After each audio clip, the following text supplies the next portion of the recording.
accredited and represent Roman Catholic religious at the United Nations. So this is a group of several NGOs coming from the Catholic religious background. But here, our basic, this has been, we have a program in India for the last 2 years, and the effort is basically to have trainings and conversations around human rights, familiarizing groups working in with a concern on the SDG goals, also leadership, and looking at advocacy and human rights in a more intensive way. So that's the conversation that JCOR carries forward in the small network of groups in India. And representing JCOR here at the session today, we have Teresa from the New York office. We also have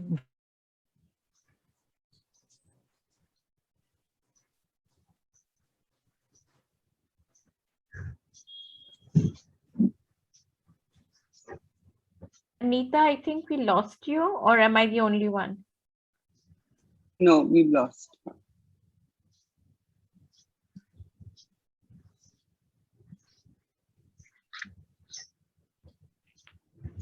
audible to...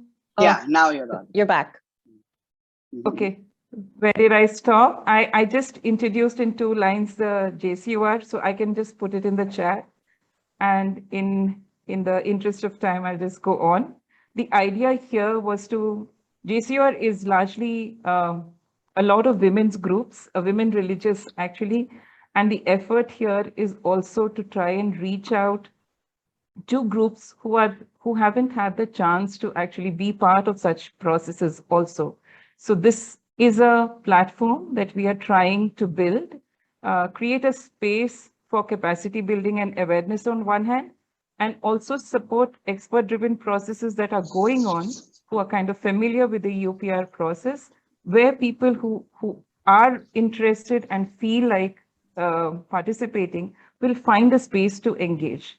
Because as much as we would try to simplify the UPR process, we do understand that it is pretty complex and requires a certain kind of expertise to actually put our voices in a way that it can be heard. So on one hand, we'd like to expand the circle of familiarity, also create a supportive process where we can feel free to ask questions, to clear our doubts, to network.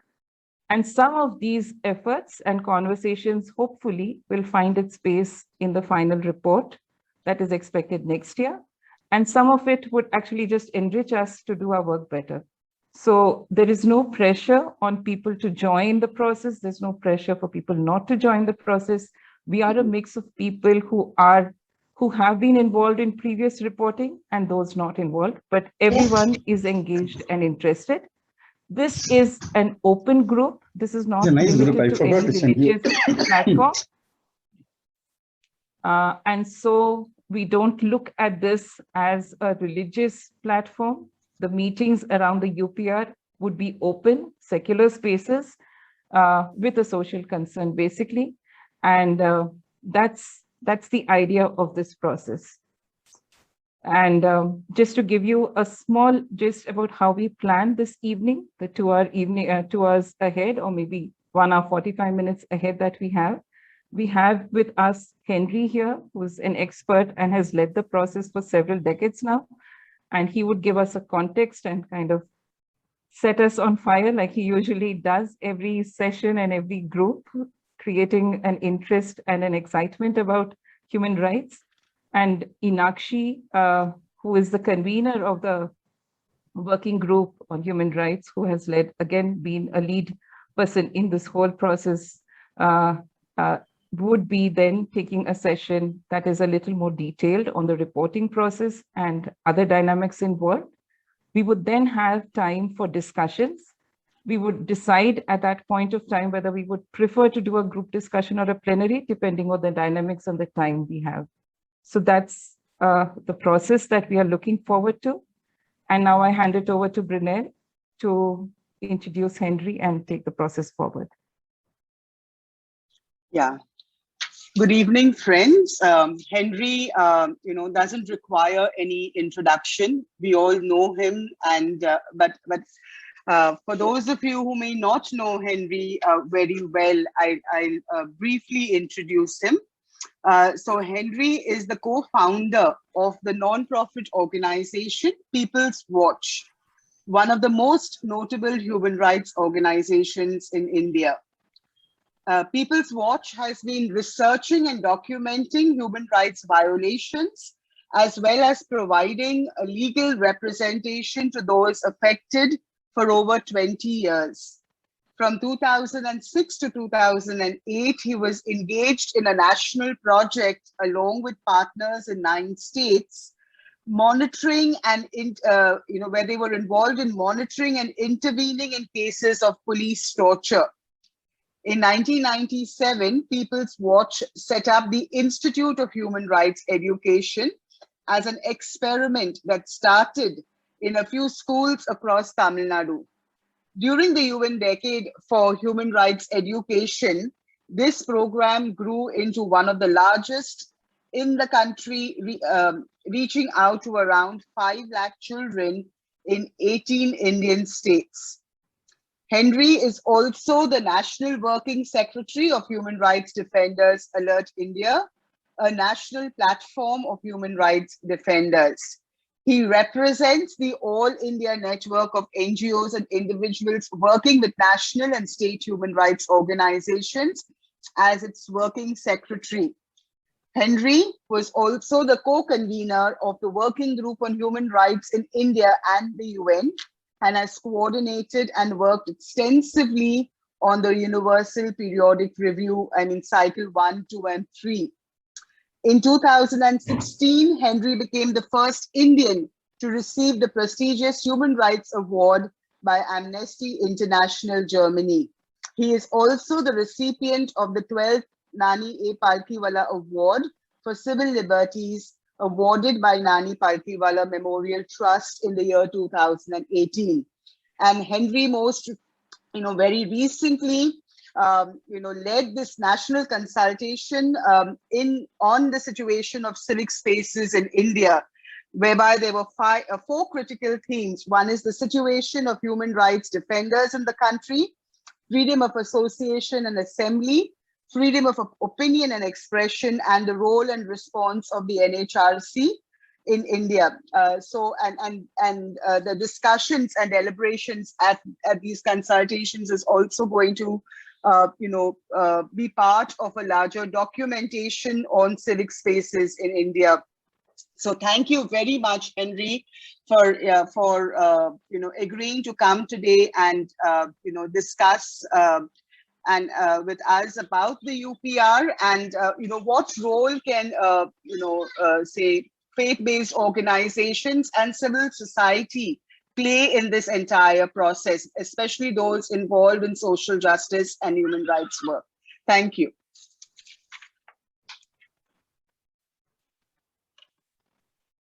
Can I start? Yes, please go ahead. So 10 minutes, is that what is expected? Yeah, 15 minutes. 15 minutes. We are bad with we are not like college lecturers who stop at an approach. We are very indisciplined, so we have to discipline ourselves a bit.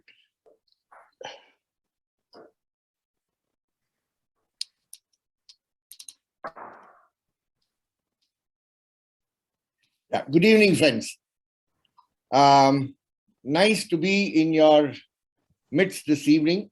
Some of you are known. Some of you here are people with whom we have worked for years, decades, associations, and some of you who plan to either take me along with them or I plan to take them along with me in the challenges that we have to face in the days to come.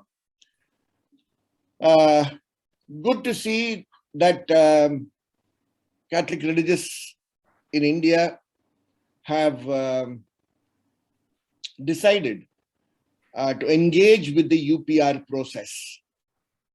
And I'm quite happy that this decision has been taken and that you are all planning to engage yourselves in this.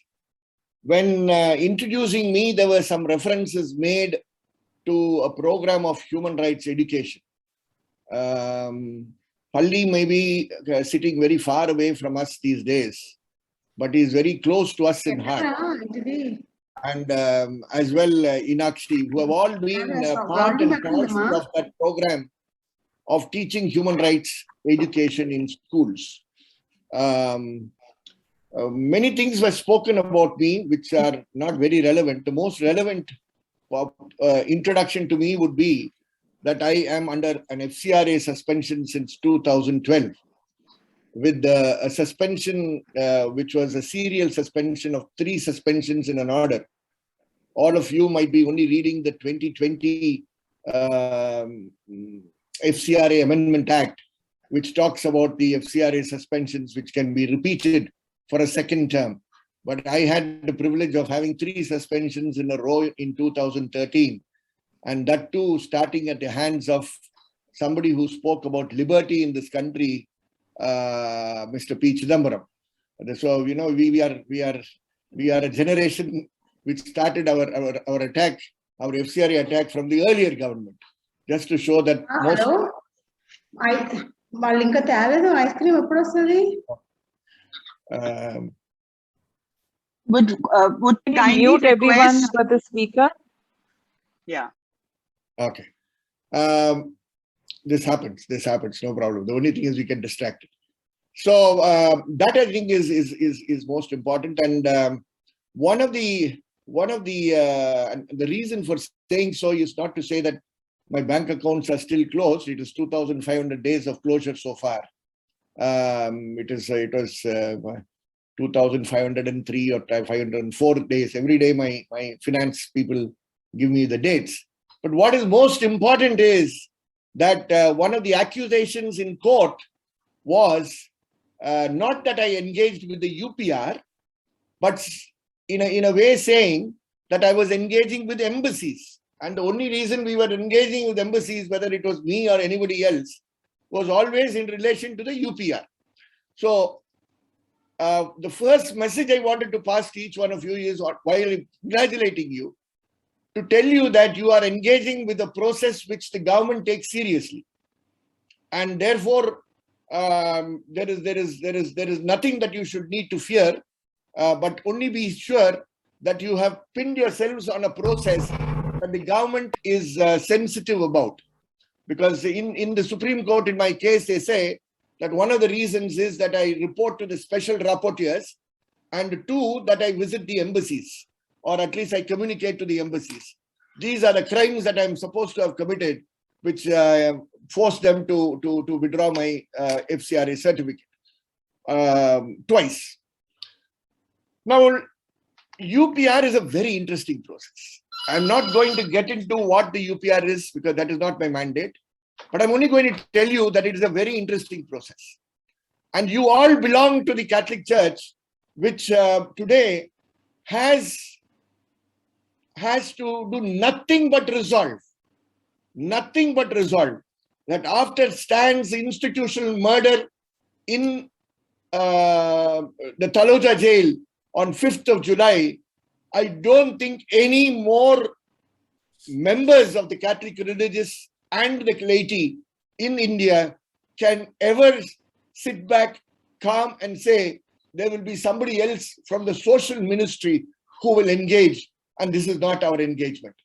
So, while congratulating you, I want to tell you this is our duty today, our duty to the nation today, because Stan is no more, but Stan would always have wanted to ensure that all of us were with him. I will be showing you the website of the WJHR, of which Inakshi is the convener, where you will see a photograph of Stan participating in the 3rd UPR process, which was held in the outskirts of Delhi at the national level.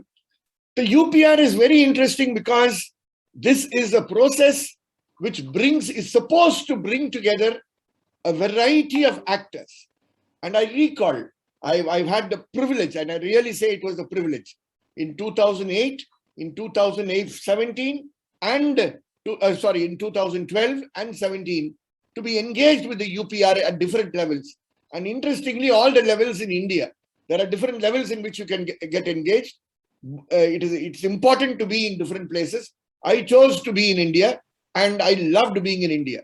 In 2008, I want to recall to you that this process took place at a time when I was immobile. I couldn't travel because I had difficulties. I had a plaster, and therefore I had to lead the process in Delhi. And we had a 2-day process, and we had some members from the what those days we used to say sexual minorities, organizations working with sexual minorities. And we had there also persons with disabilities, representatives of persons with disabilities.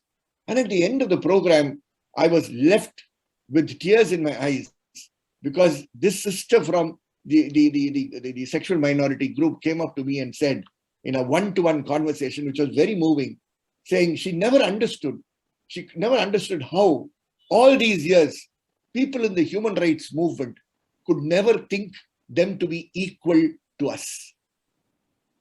I was shaken.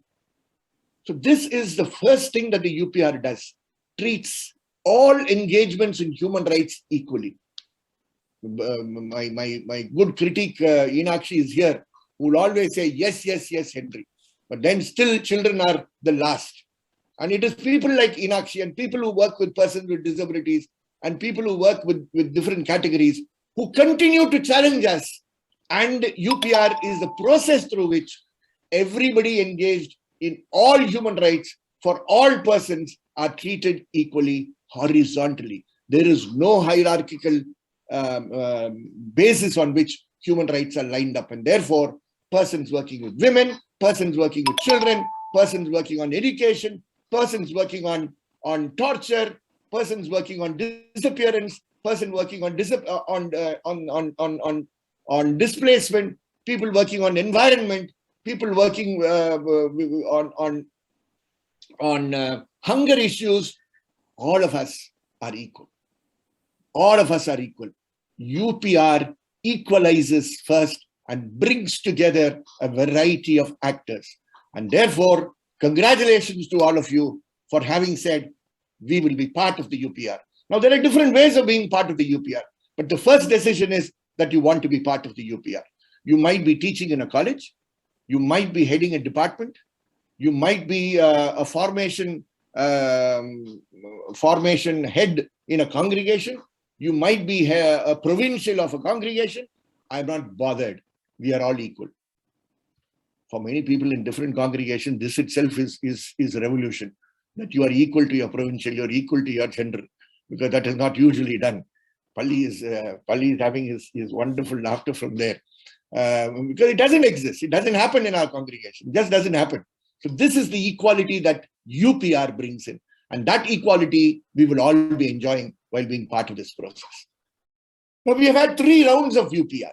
First in 2008, as I said, 2012, 2007. What happens? For the first time here, the countries, each of the countries which are to be reviewed, are countries which will be reviewed and by their own peers.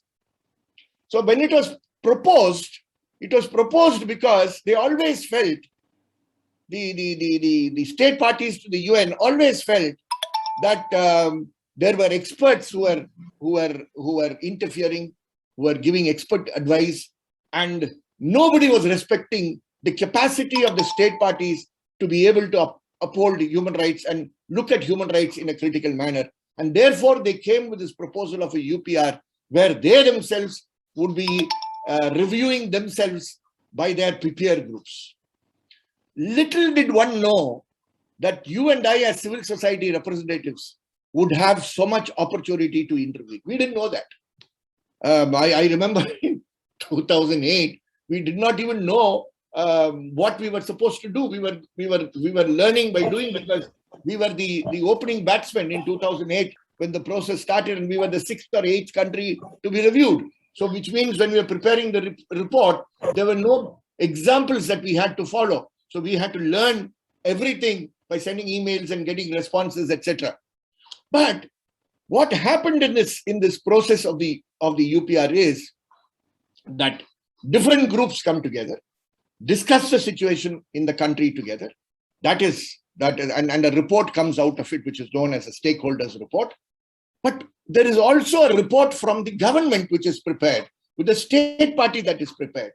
And third, the UN bodies in India, the different UN bodies in India, also send their own reports, as well as national human rights institutions. So there are 3 different categories of reports that go on the basis of which each country is being reviewed. First, the country under review, the state party under review. So India will be submitting its report. India submitted a report in 2008, it has reported in 2012, and again in 2017. Now, NGOs and national human rights institutions or civil society organizations, and they can be any number of them, working on any number of themes, they will all be coming with their individual or collective reports on subject matters which are close to their engagement. So there can be a report on matters relating to women. There can be a report on matters relating to children. There can be a report on matters relating to torture, or to the national human rights institutions, to freedom of association and assembly, and you can name it and it will be there. These reports are all pulled in and sent 6 months in advance prior to the actual review, 6 months in advance.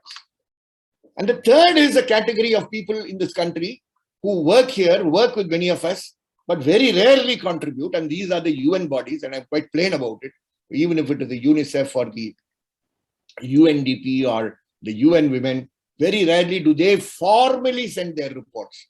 They come and listen to our stories, but they never do it. And then these 3 reports are sent to the United Nations. The United Nations does a compilation from the NGOs, from the UN bodies, as well as from national human rights institutions, and comes out with its body. And then the review takes place. Now, friends, you can be part of the report writing. You can be part of, that is one task. If you have material, and if you have good material, you can definitely be part of the report writing. You can be part of the report endorsements. So you can thematically endorse various reports, because the more endorsements, the stronger the report is, because it will be looked at from the UN in a different perspective altogether. And the third is, and very interestingly, this is only the Indian, and this is a WGHR initiative. The Indian initiative, globally we never have had it, is watching the review online through the webcast in India. We did this in 2017, and we did it in ISI. Those of you who know the Indian Social Institute, we did it in ISI. And if I'm not mistaken, we had about 280 people from different backgrounds. Some were from the NHRC, some were from other national human rights institutions. A number of them were from civil society, a variety of actors. And all of us are watching what our diplomats were doing, defending our country in Geneva. And we were watching it alive here. Friends, it happened not only in ISI, simultaneously, we experimented, and it happened in 45 different places in the country. This was a passion I had. I'm a mad chap. I do a number of mad things like this. I love doing mad things like this. And I said, we must do it. And most of them were from, oh my goodness. My time is over. So this is.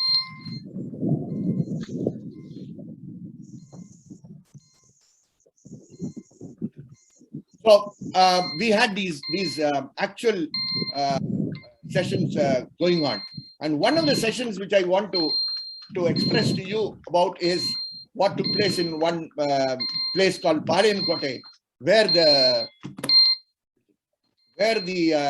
session was going on. There were about 40 people, and there was a professor who was translating the actual review to them. And suddenly he saw that at the head table in Geneva was his classmate in JNU, who was part of the Indian delegation. And he was shocked. He said, he called him on his mobile, on his WhatsApp, and he said, what, and pardon me for my words, I mean, they are JNU classmates, so they use JNU language, which is a little different from what the religious may be using, but they use that language as what the hell are you doing sitting in Geneva and bluffing the entire country. So he asked him from there, how are you watching me? He says, we are on the web.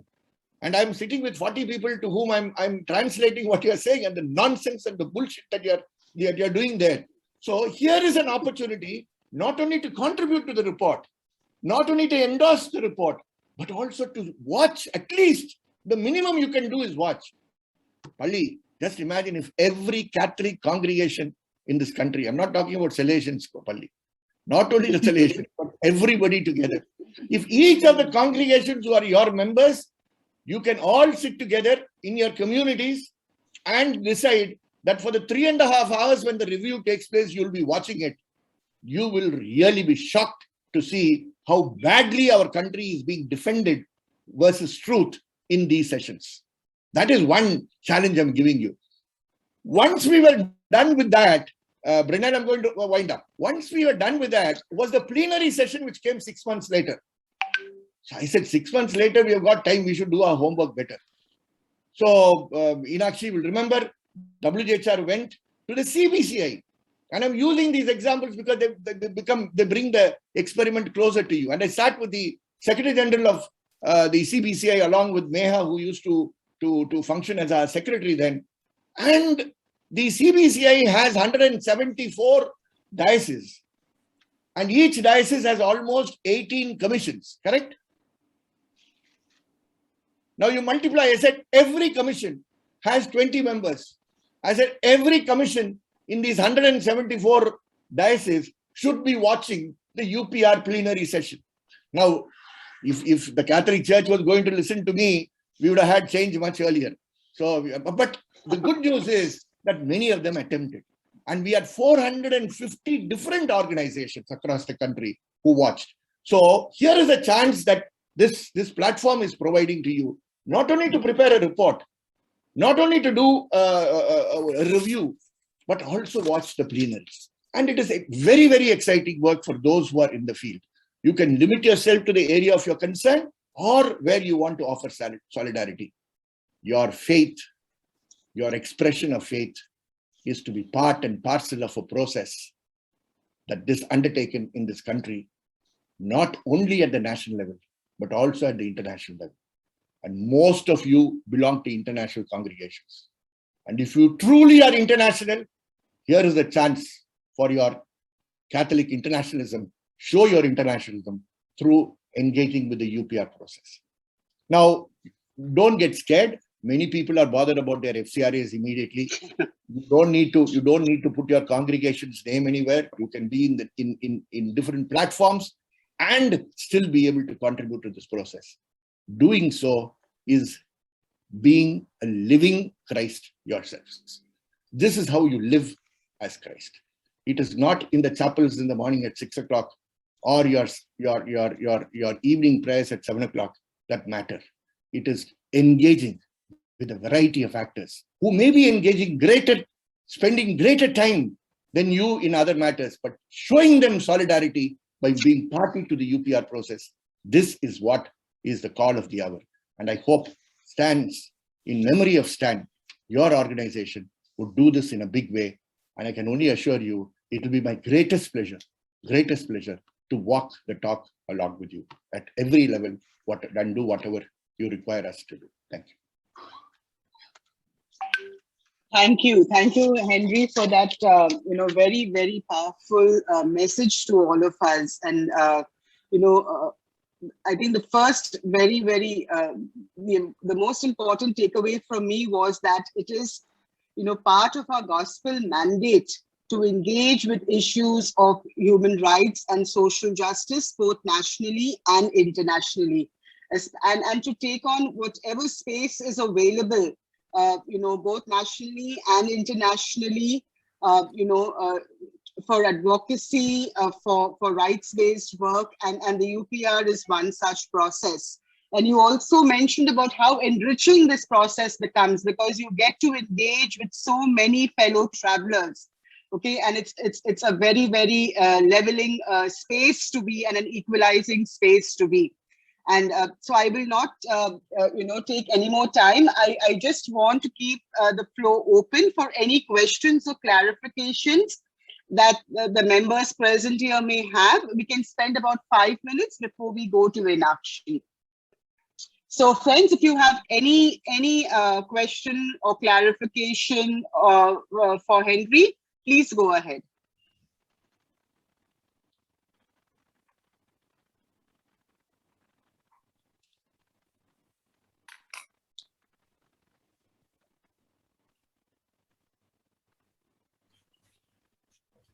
Let me check if there's Everyone is anything. spellbound. Yeah, everyone is spellbound and quiet and reflecting. Should we just move on and have like more discussion later, maybe? Yeah, Because yeah. we- So if then we can move ahead. If there's no and if there are question or immediate questions, it clarification. can come into the chat. Yeah. Yeah, Would that be okay? yeah, absolutely. Yeah. Okay. Thanks, Brynel. I would like to briefly introduce Inakshi. Just for everyone, it's difficult to introduce people like Henry and Inakshi in 2 minutes, so I wouldn't even attempt to do a comprehensive job. But just to quickly run a few very interesting experiences that she comes with. Inakshi is a development researcher, a human rights activist, the founder a child rights center for child rights since 1998. This very innovative and what you call path-breaking organization that has done many firsts. And even more impressive for me is the fact new leadership that's very refreshing in the NGO sector. She is, other than being the convener of the Working Group on Human Rights, Land Rights Network, and that has been doing extensive work related to displacement, housing, and looking at housing from very, very different perspectives globally and in India. In terms of the work of HUC, she has been training teachers, activists, children themselves nationally and internationally at levels to change governance, to change the concept and definition of child rights, worked on advocacy that has led to changes that have come in terms of policy and governance. Also, in terms of housing rights, she has worked on in areas as different as the Narmada, the displacement in the Narmada area, along with the Narmada Bachao Andolan, and also worked on women and children and reproductive health and housing advocacy. So it's like a Hey, don't bouquet say of anymore. I'm issues that- getting embarrassed. Really? Okay. She is equally an activist and an academic and has written extensively and edits a lot of magazines, published extensively. I'll stop at that, Inakshi, on your Yeah. request, and just please, Yeah, please, please. take the floor. So Thank you. Thank you, Anita, and thank you, Henry. Henry is an extremely hard act to follow, as everyone knows. And he's a hard act to follow in terms of speaking, but he's also a very hard act to follow in terms of being a co-convener. So I'm the co-convener, and my co-convener is Sanjay Hazarika. And before us, Henry was the convener of the WGHR. The minute I stepped out of HUC, after 20 years, Henry decided that, it was time that he should just hand me the mantle. But it's a very, very hard act to follow because he manages to do things organically and as I say, bigly, I'm a very small, I like things small and I like them deep. He likes them deep and he likes them wide. So it's as I said, he's a very hard act to follow, but we're trying our best. And what I'm trying to do today, Anita, you said we should do a little bit of a story. And so I will begin this session with a video that we had made on on the UPR. It was made in 2017, but it still kind of is relevant. And again, of course, it was made by Henry, as you will see, because he was the convener in 2017. I hope I can play it, and then it gives an sort of an overarching introduction to the whole process. Here it is. What is the Universal Periodic Review, or the UPR? A unique mechanism of the United Nations Human Rights Council, which involves a country-wide review of the human rights situation of 193 UN member states every 5 years. 42 states are reviewed each year. The results of review are made into an outcome report with recommendations and observations made. I think the volume has got is fading or is very The low. volume is not good enough. 1 minute. Hold on. No. Hold on. Yeah, I checked my volume, but mine is full, but I'm unable to hear.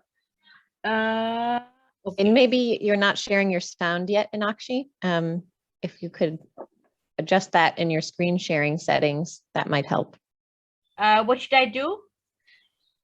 Go back to the initial screen where you go when you're sharing your screen. Yes.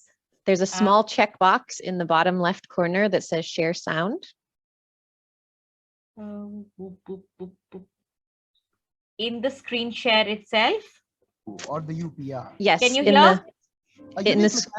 Is that better? What is the Universal Periodic? Yes. Is that better? Yes. Better? Okay. Yes, it's better. It's better. Okay. Review, or the UPR. A unique mechanism of the United Nations Human Rights Council, which involves a country-wide review of the human rights situation of 193 UN member states every 5 years. 42 states are reviewed each year. The results of review are made into an outcome report with recommendations and observations made to improve the human rights situation. The country is expected to adopt and implement changes before the next review cycle. What makes the UPR a unique process? Equality, participation and contribution by all citizens like you, creating a network between you, the government, and national human rights institutions. Let's understand the UPR in 4 stages. The preparation. 3 main documents used to conduct the review on human rights in the country. All reports are submitted to UN High Commissioner for Human Rights by the last date on the website. Presenting. Presenting a report on the status of human rights along with various measures taken to promote and protect your rights since the previous UPR. The country highlights the growth progress implemented in the past years. During India's review, 112 countries made 250 recommendations asking India to adopt a national plan on human rights, ratify the UN Convention Against Torture, increase public spending in the health sector, take futuristic steps to curb acts like honor killings and marital rape, repeal Section 377 to protect the rights of sexual minorities, human rights training of police officials, ensure access to adequate housing, water, and sanitation. Adopting and acting on specific recommendations, the ones the country will be implementing during the next review period. On the 21st of September 2017, India presents the recommendations it is willing to accept in the next 5 years. The implementation. The implementation of the recommendations is evaluated through a voluntary midterm review process in the HRC. Looking ahead, India's UPR for 2017 will end on 21st of September. India must now deliver, and we, as responsible citizens and civil society actors, must play our part to ensure that the country keeps its word. Some ways you can help. Monitor recommendations made in UPR. Join the community in creating a situation for the government to realize the importance of the recommendations accepted and noted. Be an advocate for change. Need help? Look up the UN Substantial Development website, which looks like this. Provide credible and consistent information about the situation on the ground to international human rights bodies. We can and we must. We are the people. We are sovereign. We are the guardians of our constitution. Satyamev Jayate.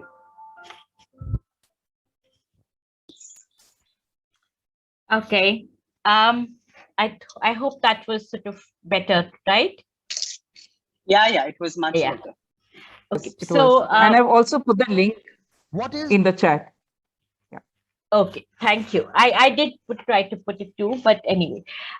So this, this was made in our 3rd cycle, and we are now heading to the 4th cycle.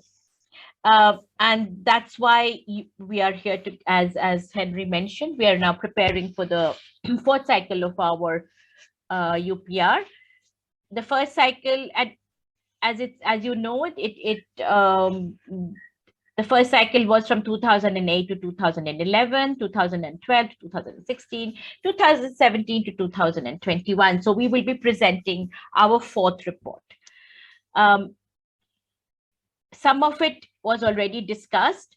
I'm just hoping that everyone here is familiar with terminologies like special procedures, treaty bodies. I'm not sure if you are, but just to give you an example, a treaty body, everybody knows what a UNCRC is or a CEDAW is.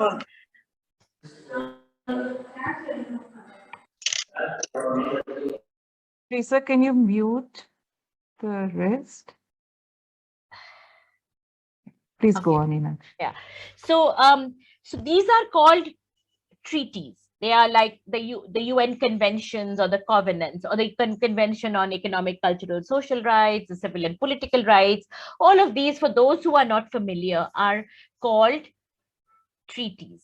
And to attach to each one of them is a treaty body, which consists of international experts who make a treaty body, to whom countries present a report on how they have implemented a particular convention. For example, the women's groups get together, led by NAVO most of the time, to present a report to the CEDAW committee. And then the CEDAW committee gives certain recommendations. So similarly, the UNCRC is the one on the UN Convention on the Rights of the Child. Our country is not very good at reporting to the ESCR committee, for example, on the Economic, Cultural, Social Rights Committee. The new report to the UN Committee on the Rights of the Child is due. So these are reports that are sent, and each time the treaty body comes back with some concluding observations or recommendations as they are known.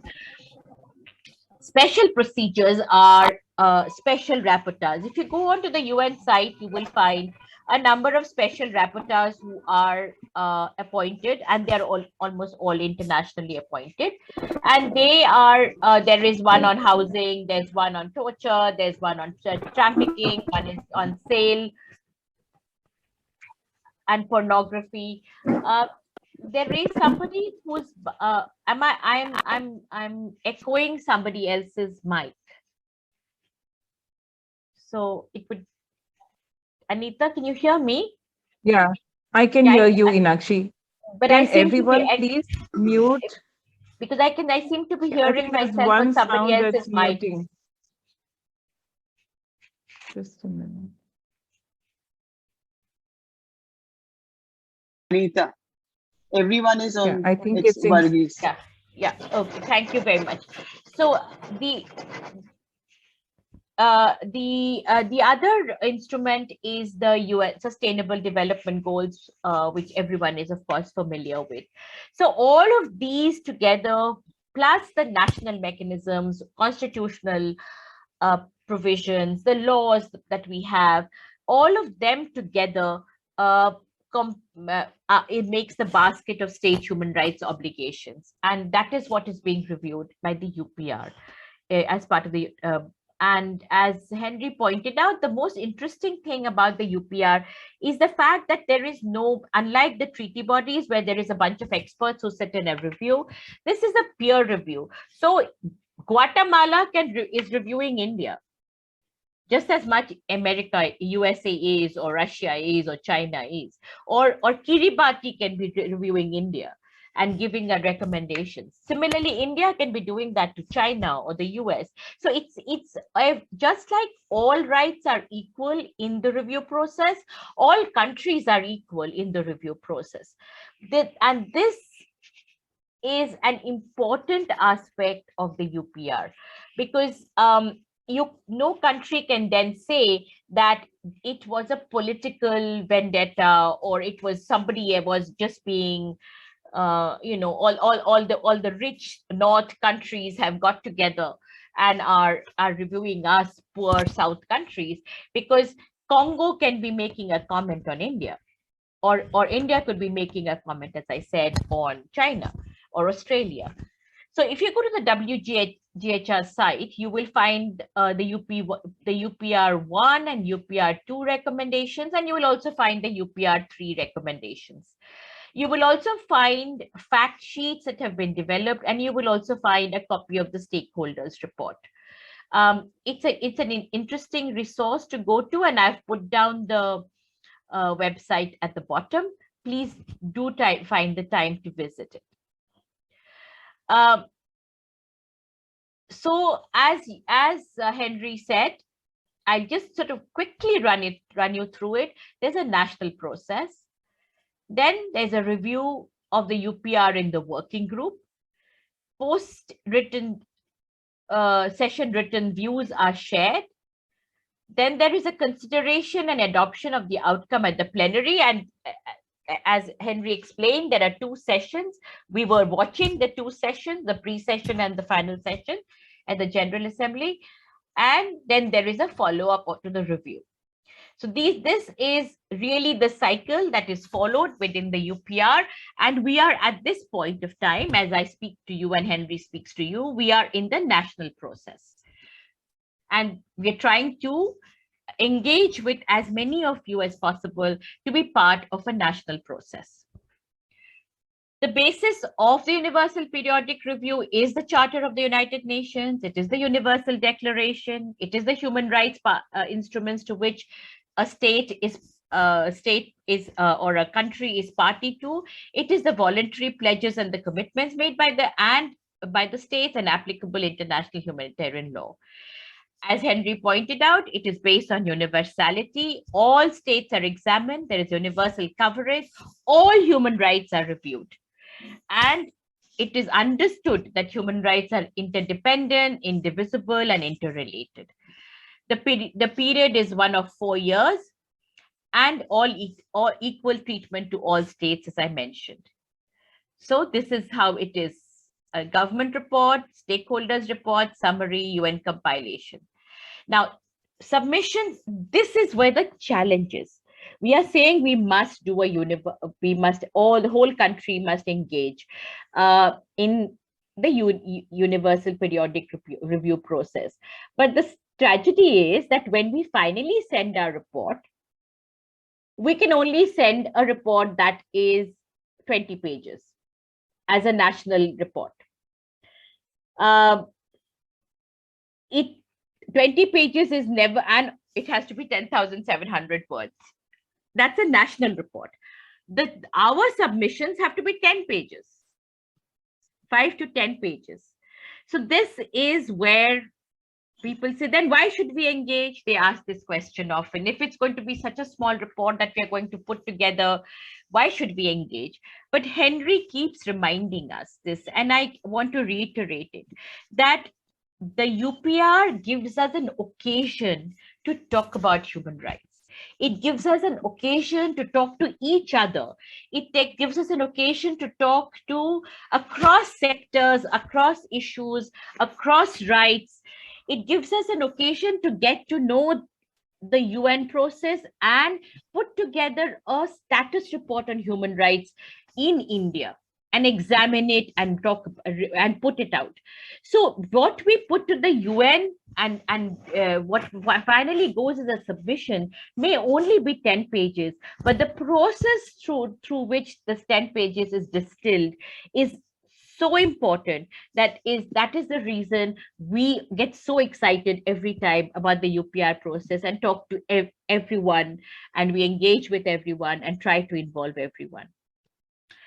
The UPR recommendations are based, as I said, on the UPR submissions by the state parties and the stakeholder members, and they are given as per and member countries peer review and give certain recommendations. When you look at a recommendation page, you will find 2 words: supported or noted. A country then says supported means that it's okay with the recommendation, or it says noted means that it has noted but may choose to do nothing about it. India has to present its 4th report. For this, we need to be, what do we need to be familiar with? We need to be familiar with all the with the recommendations from the previous reports and the status of implementations. We also need to be familiar with recommendations that we have received from other treaty bodies, and we have to be familiar with the latest data and other qualitative available information. So this is what we are requesting everyone to help us collect. What are the treaty bodies? In case you are, just to remind you, there is a Civil and Political Rights, Convention on Civil and Political Rights, there's a Convention on Economic, Cultural, and Social Rights. There is the the Convention on Elimination of Racial Discrimination. There is this, can you just hold on? There is somebody ringing the bell. This is what happens when I'm alone in the house. Just give me a second, I'm coming.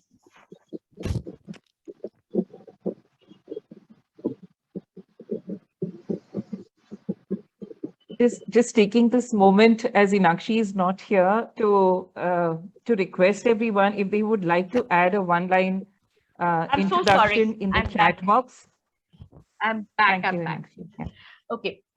Then there is the Convention Against Torture and so on and so forth. So these are the main conventions, and we need to be familiar with them. We should know about them.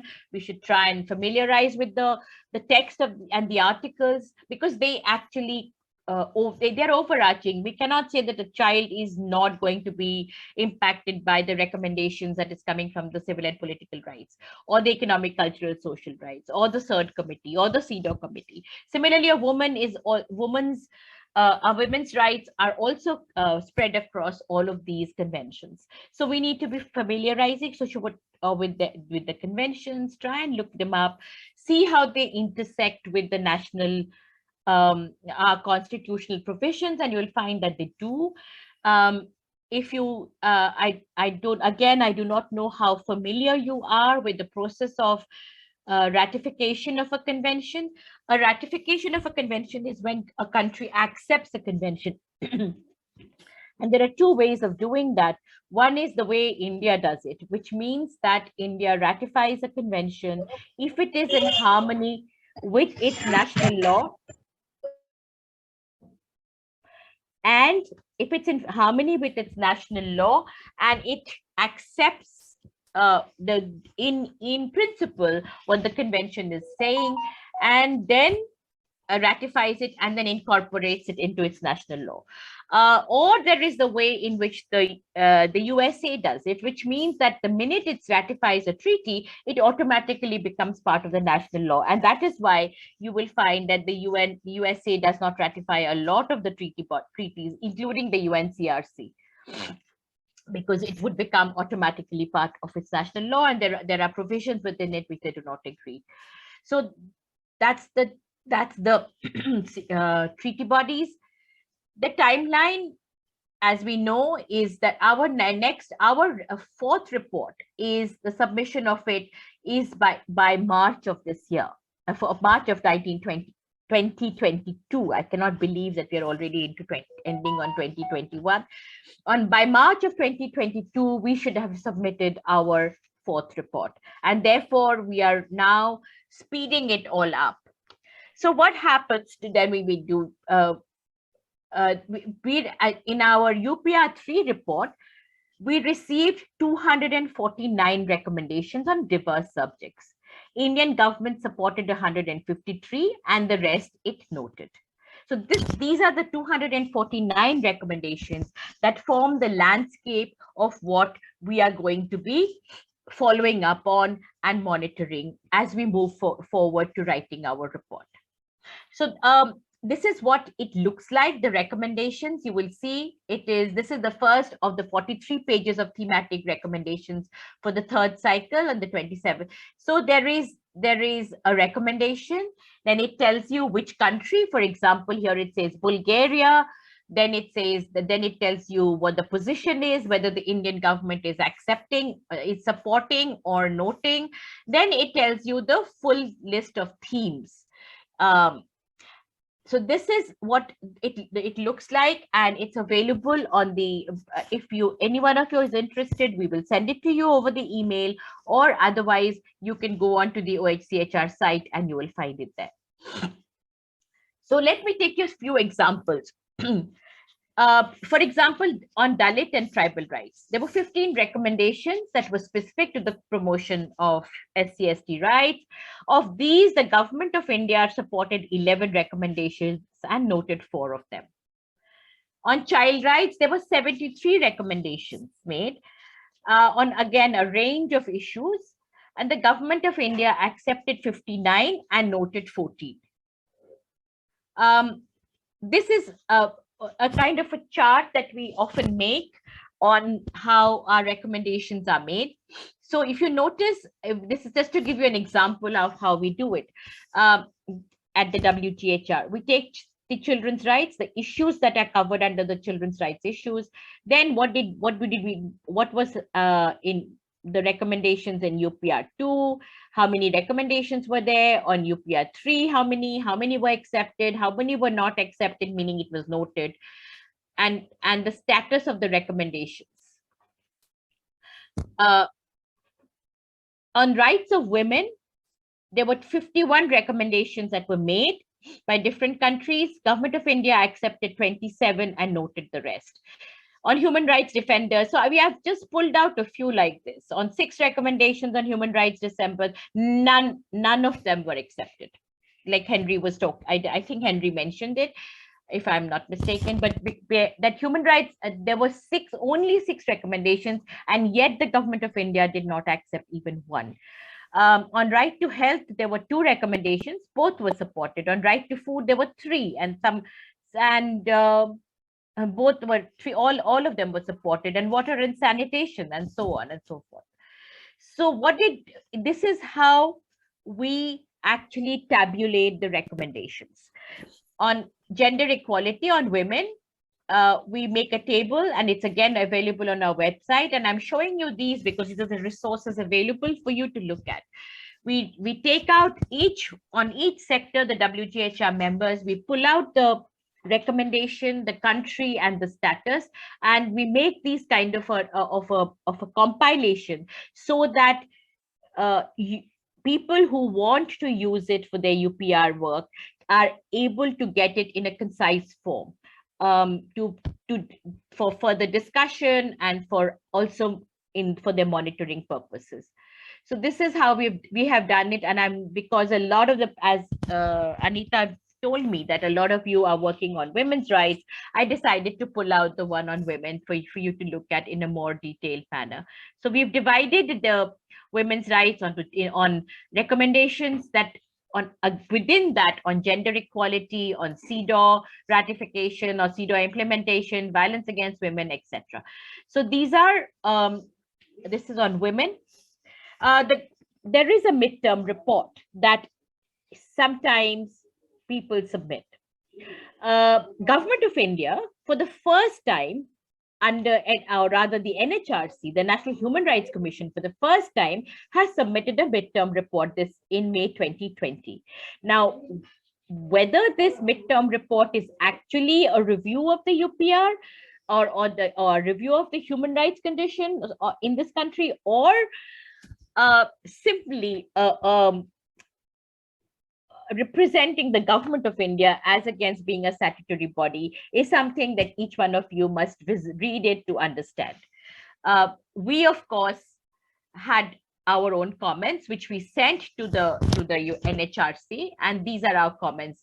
That this is just in front of you. The members of the WGHR know that the report is largely reflective of the government of India's position, and that we are disappointed that it does not find any mention of the serious growing concerns in the context of freedom of speech, discrimination against minorities, and that there is a rollback on labor rights throughout the country, and that we are also very far behind in the reporting to numerous UN treaty bodies. All of this has not found a mention, and we sent a letter. This is our comments, but you are welcome to review the Mtr report of the NHRC and make your own comments. On behalf of the WGHR also, we have submitted a report, and it's a very, very long report. It's about 208 pages.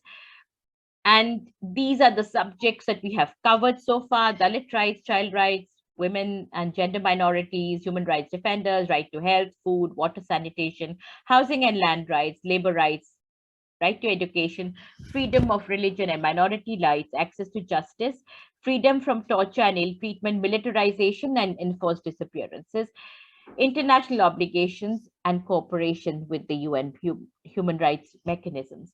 This report I have shared with Anita, but it's also available on our website. Please feel free to go through it. The UPR consultations are planned.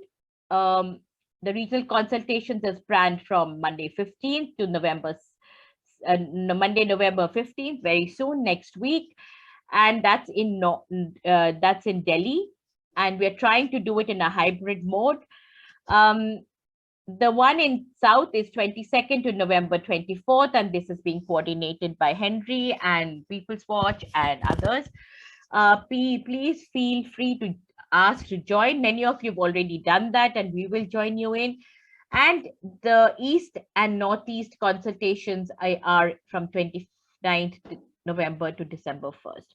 There will be a national consultation as we are planning in January, and that will include, again, it will be as far as possible on a hybrid mode because we do not know what the COVID situation is going to be.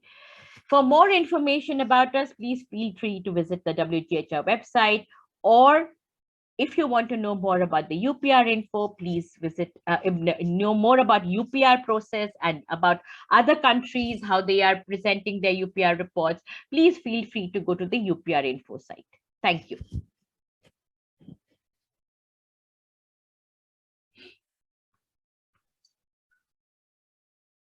I hope I kept to my Thank you, time. Meenakshi. Yes, very much, and very informative. That was, I think, gave us a broad picture and also a kind of a deep dive into what we can do in small ways, at least, like things that we can act on. So that was nice. There are some questions in the chat. Should we just take a few and then open it up? I can see, we can hear you perfectly. Says Noella, Yes, can I? AI? yeah, just go ahead and then Can you we'll hear me? look at the other questions here. And actually, it possibly to you would be a very elementary question, but I'm wondering how we can pressure the government to support the recommendations on women and also human rights. How does this pressurizing work? That's my main question. To change from noted to support. I think that is where we need to do our homework and to show how the recommendations are important for realization of rights. And I've always found that in my own work, and I've actually been able to make a few changes sometimes, when there is a recommendation that says, prohibit X, Y, and Z, it is a recommendation that you can take to the government and ask what they propose to do about it. Especially if you can provide evidence to show why that recommendation is important. So I think these are, whether the government will finally do it, because they are not justiciable in the court of law, none of these recommendations are, but they are very useful for advocacy, which is a bad word and banned under the FCRA, but shall I say conversations with the government, along with the evidence to show why that particular recommendation is important.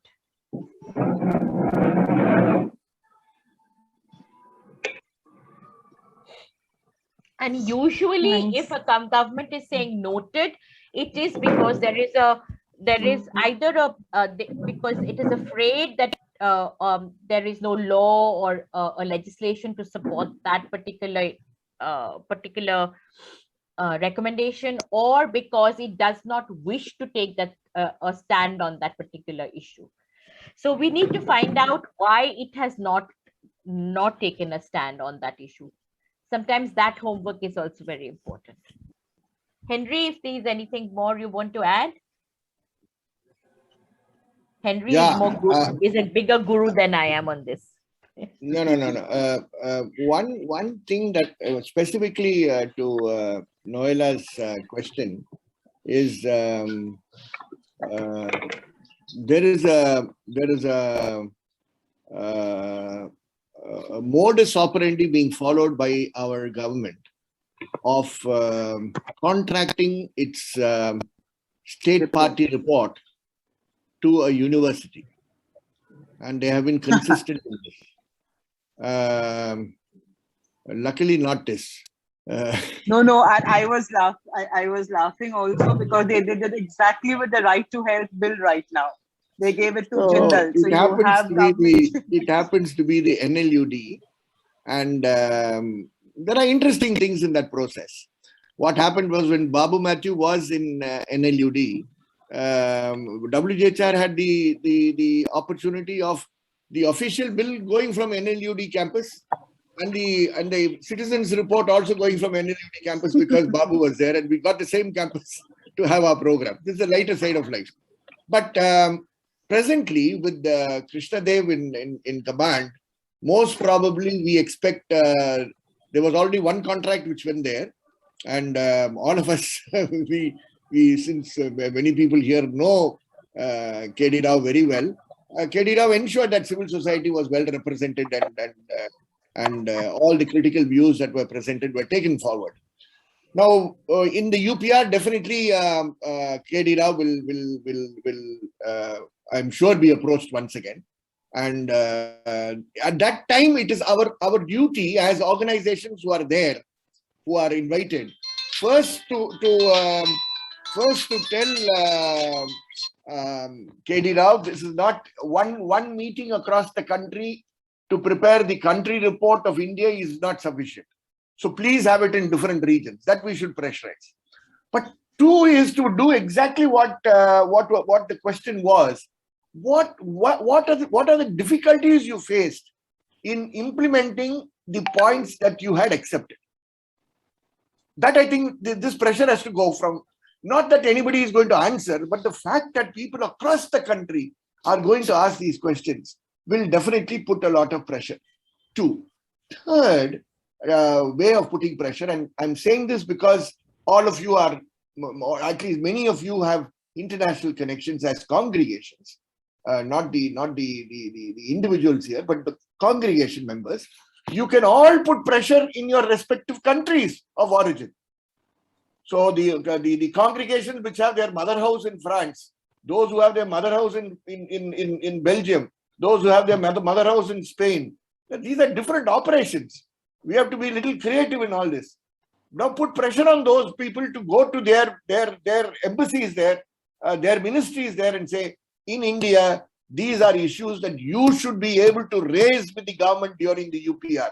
So pressure has not only come from the embassies in Delhi and or consuls in different headquarters in the country, but also through your members of your platform, your coalition for religious for justice in your respective countries of origin of your congregation. So there are a variety of ways that we can think of putting pressure on the country. Well, it's a little different. 2017 was still different. 2022 is a completely different ball game altogether. I don't want to sound hopeful at all, but it is our duty not to lose hope. We as human rights people should never lose hope. We have to continue fighting and do all those opportunities that Inakshi was throwing out to us to take it forward. Thank you. Thank you, Henry. I think Ajay has raised his hand, and then Pranay. Ajay, could you go ahead? Okay. Thank you very much for giving this opportunity to share. In fact, it is either Henry or Inaki could respond. I am having a small 3 queries. Just as you are, because just WGHR widely recognized for the initiatives for UPR to coordinate nationally, also their advocacy in international level. So by the way, just as you have presented that you are into regional level and national level. So just my query, in 2012, I was part of regional as well as national level few times in WGR process. but of course in 2017 I was not. But certain concerns of minority issues and the intersectionality of Dalit and Adivasis, intersectionality. Whether whenever you are present in both regional level, we are not sure because of the human resources needed restricted. So there is no possible, maybe possible, may not be possible to be participate. But whether the draft copy of before making final, whether it could be shared at both regional and national level, so that at least those of us cannot get opportunity to be part of it could share our concerns. This is one. Secondly, as you have, this is Anarchy. You have said that with regard to recommendations, definitely Henry Ji now gave his feedback. You see, with regard to Dalit, Adivasi and minority concerns, most of their suggestions were noted by the government. That means they rejected.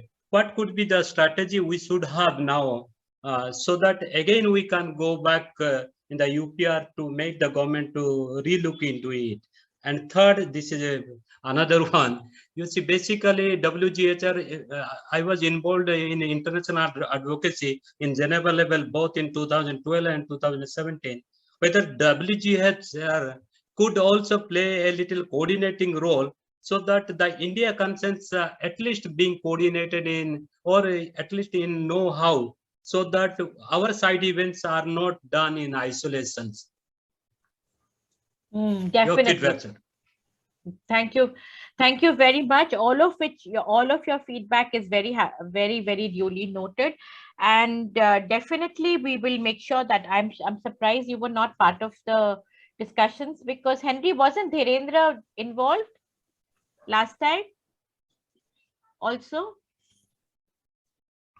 I will not be able to say off the cuff. I know that Dhirendra was involved. Dhirendra Panda. Dhirendra was there. I only wanted to assure Ajay, without Inakshi's knowledge, I have done something else. I spoke to Dhirendra and challenged Dhirendra to have a state process in Orissa. I said, I told him, I mean, I'm looking at a state process for the South because of our language. I mean, what's the point of somebody from Tamil Nadu joining with all the southern states? I mean, only those who know English would be able to participate. So we said that it will be nice if local activists can come. And our conveners and others were very happy that it will be done. There is no money involved in it. Let's be very, very clear. There is no money involved in it. We are all using Zoom these days. I mean, the pandemic has also taught us different lessons. Brunel, all our night meetings, there's no money in night meetings after 9 o'clock that we do. I know. There are a lot of possibilities of doing things. Just that we are a little creative and put aside some time for it. Therefore, why I'm saying it is no longer to be dependent on the national or the regional. The national is very important. But most important is that we do it at the state level, if possible. Sometimes it may not be possible everywhere, but some days, and Ajay, you are all top guns in Odisha. You will definitely do it in Odisha, in Oriya. And you will come out not only with a report which will contribute to the national, but my hunch is you might also come out with a report on the status of human rights in Odisha. And I think that is important because Ajay spoke, and I know Ajay, I can afford to say this to Ajay, and Ajay will not misunderstand me. That there is enough issues in Odisha which will get lost when it comes to the national, but it will be captured when it is done at the state level. So you can, on one side, contribute to the national, but you can also have a separate one at the state level. I'm sure I will try to convince some people about doing separate reports, state reports on Tamil Nadu, state reports on Andhra Pradesh, Telangana, separately or together. We'll see whether they will unite. The language issue will unite them or not. But these are the opportunities that unfold for us in this process. And at the international level, I'm sure there'll be lots of opportunities for us to work together. But the most important thing for us is to do our homework on the ground here. And there's tons of work to be done here on the ground. Thank you. Prinel? Yeah, so Inakshi, this is to you and Henry both. I just want a greater clarification or clarity as to what happens to the recommendations. I mean, you've answered it in some way, but does the UPR4 begin with the recommendations and point noted and sees where is India right now with those recommendations to begin with? Or these reports proceed as fresh rounds altogether? I'm sure some of it, because when you're looking at the context, you will go back to the past and you will have a history. But how is the report done? So that was my first question. The other question had to do with the actual size of the report. You said it's about 20 pages. Now, is that India's report by civil society, or No. India as a country in its by itself as a country? And then, because I hear talks about multiple, people wanting to submit, I mean, different networks wanting to submit different thematic reports. So then how does that all fit into the national report? Or do they have any place? And yeah, so these 2 points I would like you all to clarify. Okay, so first thing I'm going to do is to do something that I'm trying to share with you. I want to share with you the Mtr report that was submitted by the, where is it gone? Just give me a minute. NHRC has submitted, as I said, a midterm report for the first time. Okay, so that in itself for us is a first. But if you will notice, how does it submit its report? It goes back to the recommendation. I'm trying to find a way to do it, but here it is. Share screen here. Can you see? Yeah. Okay, so if you notice, it does it like this, by exactly but what you have said. It looks at the recommendations and then it says what the status of implementation according to it is. Now that is our criticism, that it's not supposed to say source Ministry of External Affairs. Instead, it should be finding its own way of finding a way to report is a different matter, but that's what it is meant. So actually, yes, governments go back to their they go back to the first beginning point for everyone, whether it is a stakeholder report or it is a government report, is the recommendation, and work it backwards and forwards from there. Forwards, yeah. Your second question is regarding what was the second? About the the size of the size. So the 20-page report is that of the Government of India. The 10-page report is that of the stakeholders. Now there is the WGHR, as we do it, we try to do a combined report of all the, like a human rights report in 10 pages.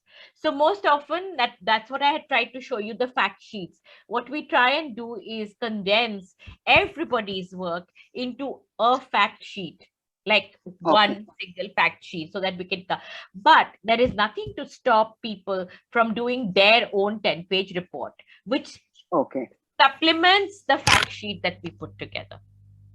Okay. And I'll tell you why we were, I had this query. One is, some of us, cross various faith groups, and, people who are, agnostics and non-believers also want to put together a report on minority rights in India, because we felt that, given what is happening nationally, we would really like to focus, and the intersections, as Ajay says, with caste and ethnicity and things like that, but to have a report, maybe a 10-page report solely on minority rights, and not, not just Christian, Muslim, Sikh, and basically on the status of minority rights in India. So that is why I was wondering, where would this kind of a process you could put together a 10-page report, definitely. And I always feel that, our Mtr report is 208 pages. It really is a status of India's human rights in the country. So like I said, to me, the opportunity to put together a status report on something is, which can lead important. yeah, in itself is so important because it gives you such a chance to reflect, to put together evidence, to put together strategic action points, to put together language. Sometimes I think we need to be also now, like Henry says, 2017 and 2022 are two different time points. Now, even if they're two different time points, are we not going to say what we have to say? But we must also, what is the point of saying it if nobody listens? So how do we say it? What is the best way to say it? All of these discussions, I think, is very important. Are very, very important now, because otherwise we are going to be pushed out of the game, and I don't think that's a good idea. We need to stay in the fray. And if that doesn't, as long as we're not compromising on our principles and we're not compromising on our ethics, we have to take certain strategic decisions. Also, the UPR gives us a chance to mobilize human rights defenders and human rights groups across sections from all over the country, which, say, a UNCRC report doesn't. A UNCRC report only brings together children's groups. And others, I don't know how many, maybe Palli or some of your, or I see Joy 3 would be engaged in it, but not everybody else. Whereas this gives us an opportunity to do it across so many sectors. We need to do some confluence and manthan, as they say, together, and it gives us an opportunity to do that. I hope I've answered your question. Yeah. Thank you so much, Inakshi. Yeah. Anita. Yeah, I just wanted to take off from what Brynel said about this whole interest in thematics, and there are these small collectives coming together around tourism, as Joytri mentioned, around trafficking. So I was just wondering, if we take up such themes and there is like a group that has coming out of these processes to come together, what would be the best way to go forward? Like, one, we have a discussion and kind of bring things together, but would it make more sense to have somebody from your team being part of the process? Would it help to write it in the way that it is understood and speaks to this process in a better way? Because like we see, the format in which you have presented things is very specific. No? So would it be nice? Is it possible for the WGHR team to kind of involve in such meetings, or what could be the process? We have, Henry, how many charter members do we have? I can't remember now, but we are never able to pull together everybody for a meeting because everybody is so busy. So, so ideally you could, because there are people who work on trafficking who are who are WGHR members, who could be of support to you, but that is not really necessary. It's not rocket science.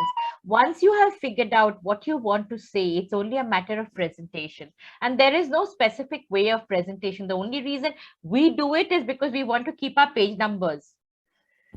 Okay. We have, and there is a toolkit, a kind of a matrix that you will find on the WGHR website, which actually enables you to take forward the discussion. You just download that, use that, and start filling in the boxes, and you'll find that and that can be done with any subject. It sort of says which are the conventions that are, say, trafficking. Which are the conventions would you be looking at? What are the SDG goals you'd be looking at? What are the treaty body recommendations you would be looking at?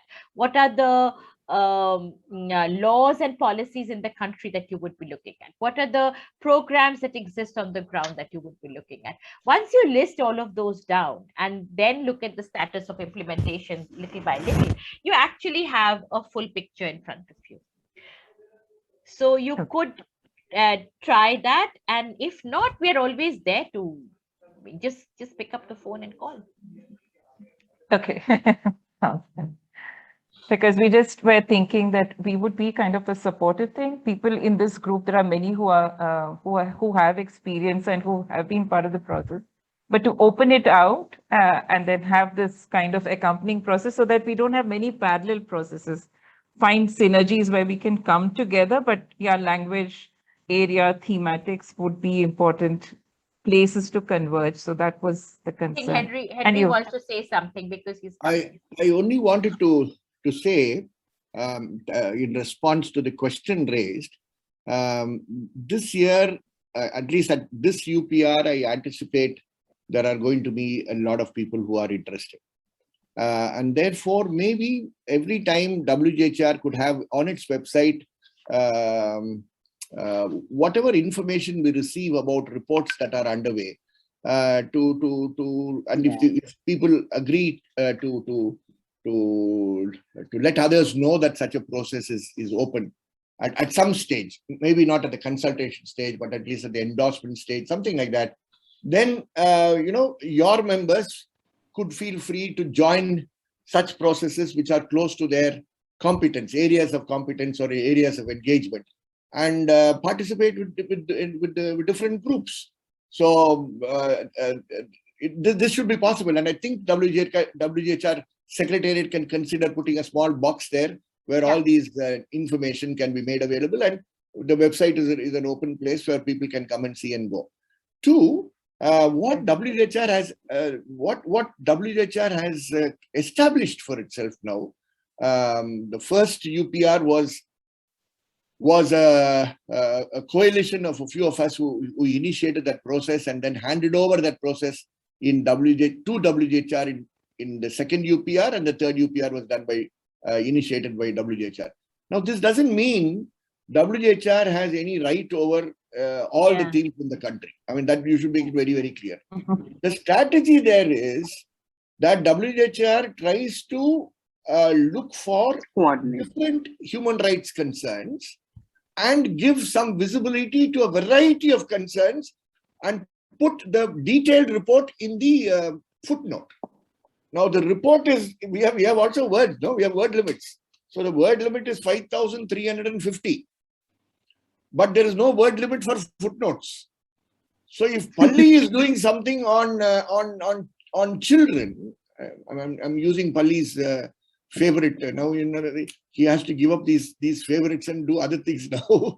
Issues related to some aspect of children, then we will look at the highlights of that report and bring it in the portion on children in the WJHR report, but give a link in the footnote so that when the UN compilation takes place, they naturally come to WJHR because they know WJHR report has references to all or as many reports as possible in the country.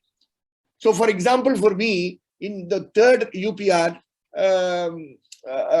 something that we wanted to do and did not do was a report on refugees from Sri Lanka in Tamil Nadu.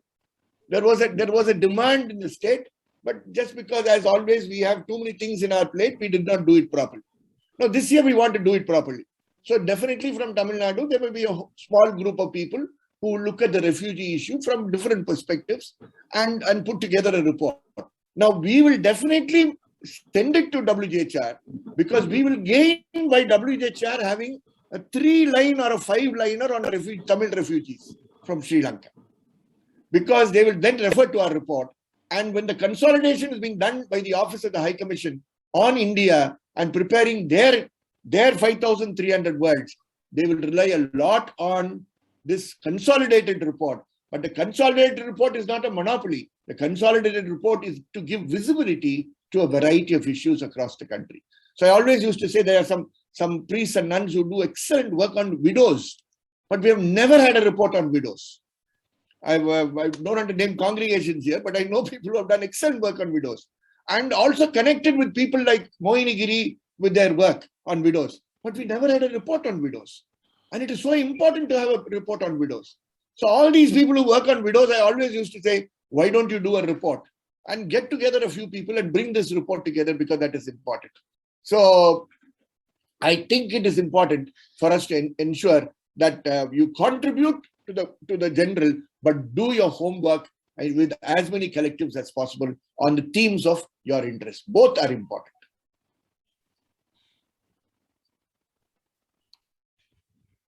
Palli has his hand up. Yeah, two things. Good to be here all the way from New York. I'm glad that we are able to be conversing together now. Oh, you're in New York. Wow. Speaking from here.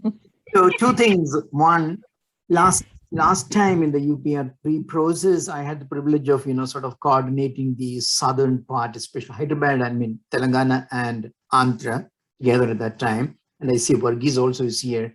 And I like the idea that what Henry has floated, that we will have not just a southern consultation, but probably also individual state consultations. I think that's very important. So when would we would decide on a day like that? So in the schedule, we already have 3, separate slots.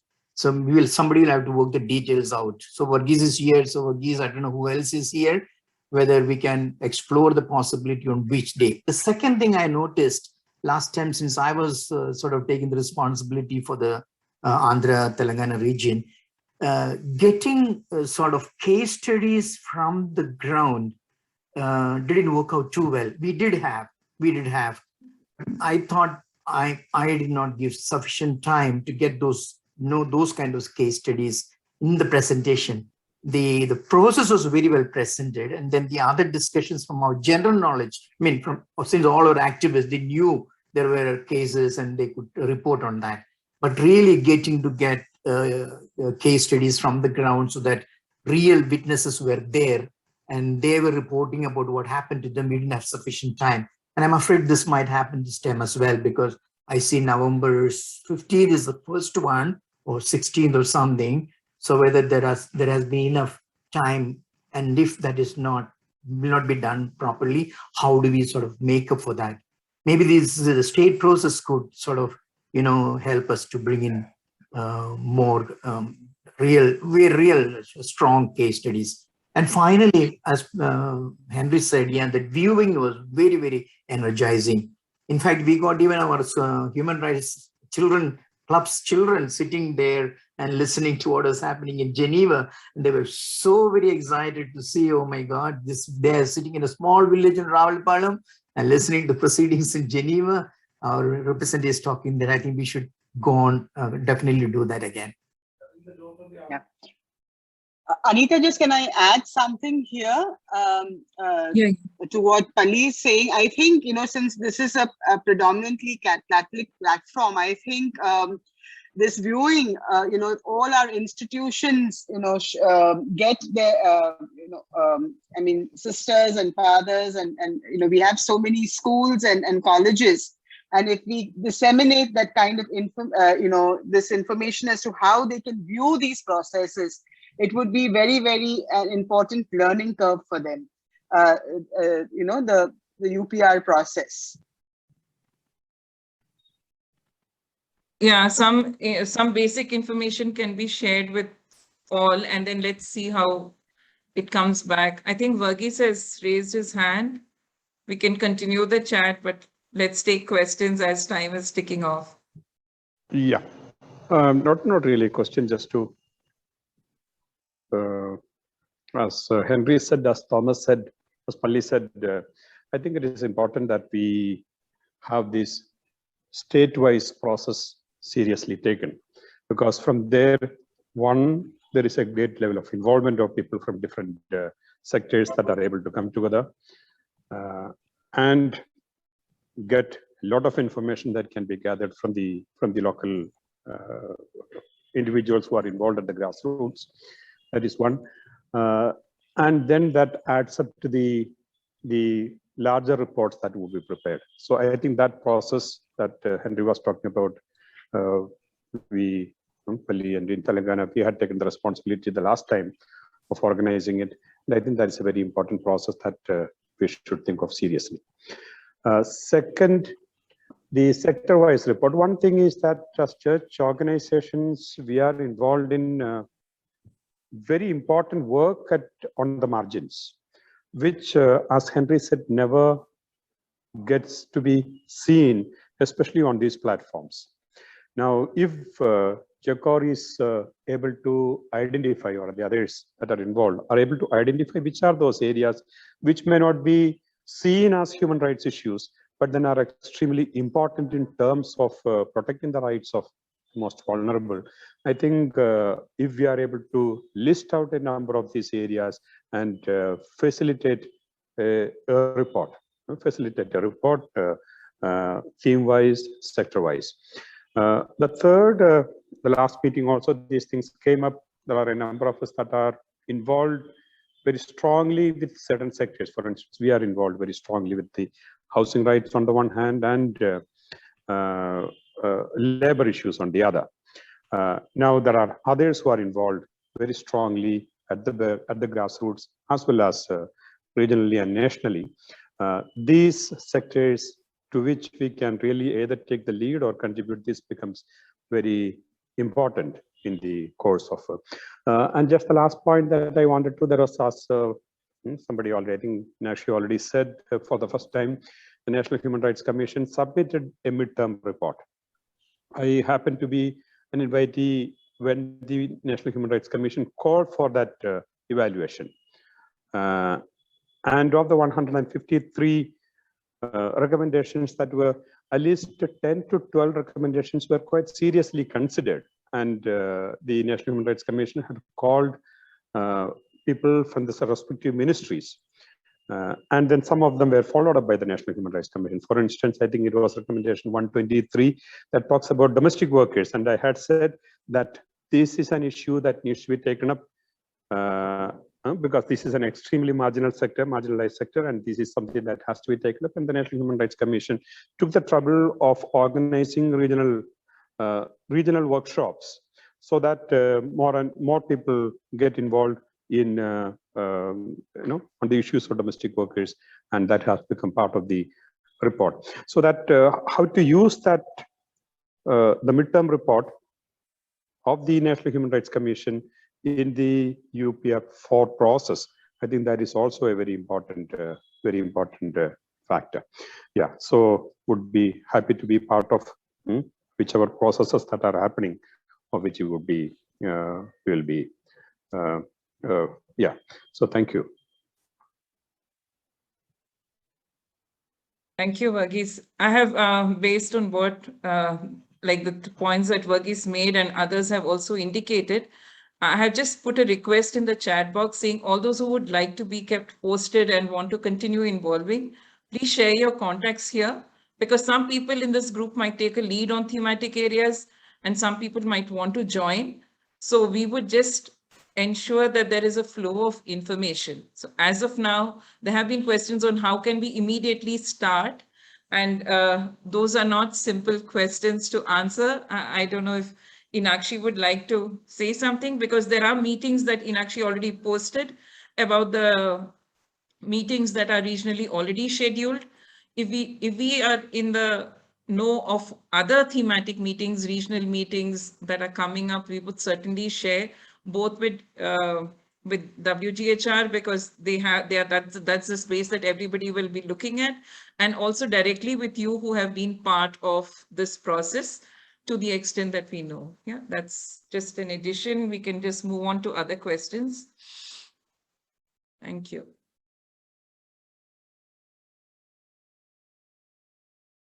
There are some people who've commented in the chat box. If you'd like to take it up directly here, please just speak up.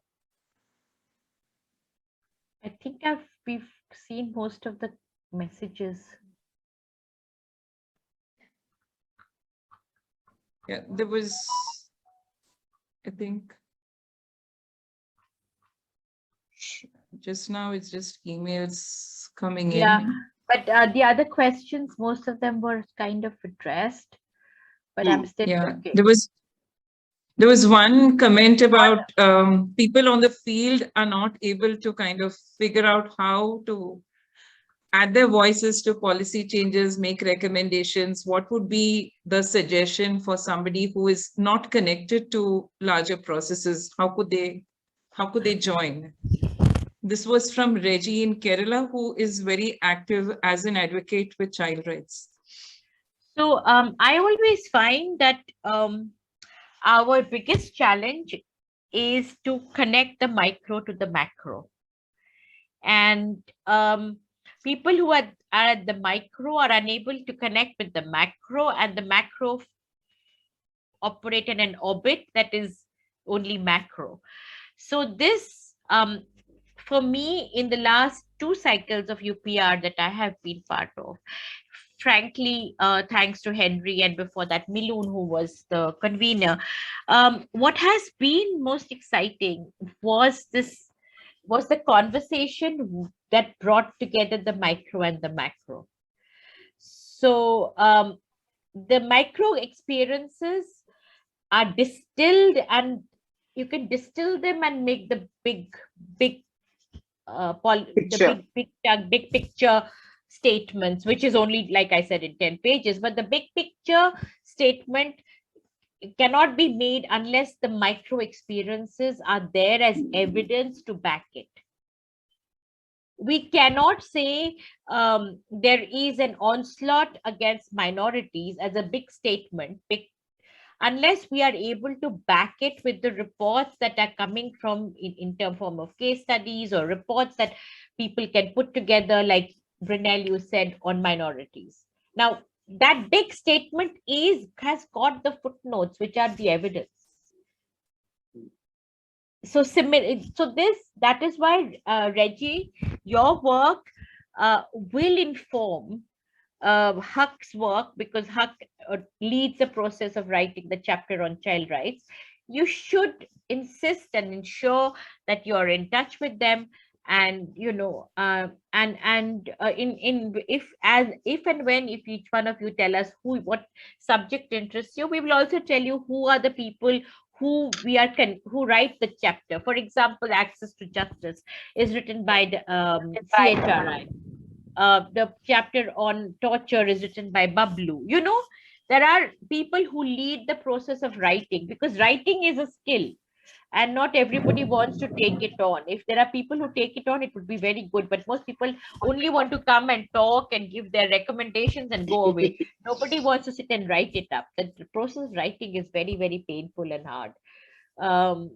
So it helps if you give us the language, then we will try and put it in.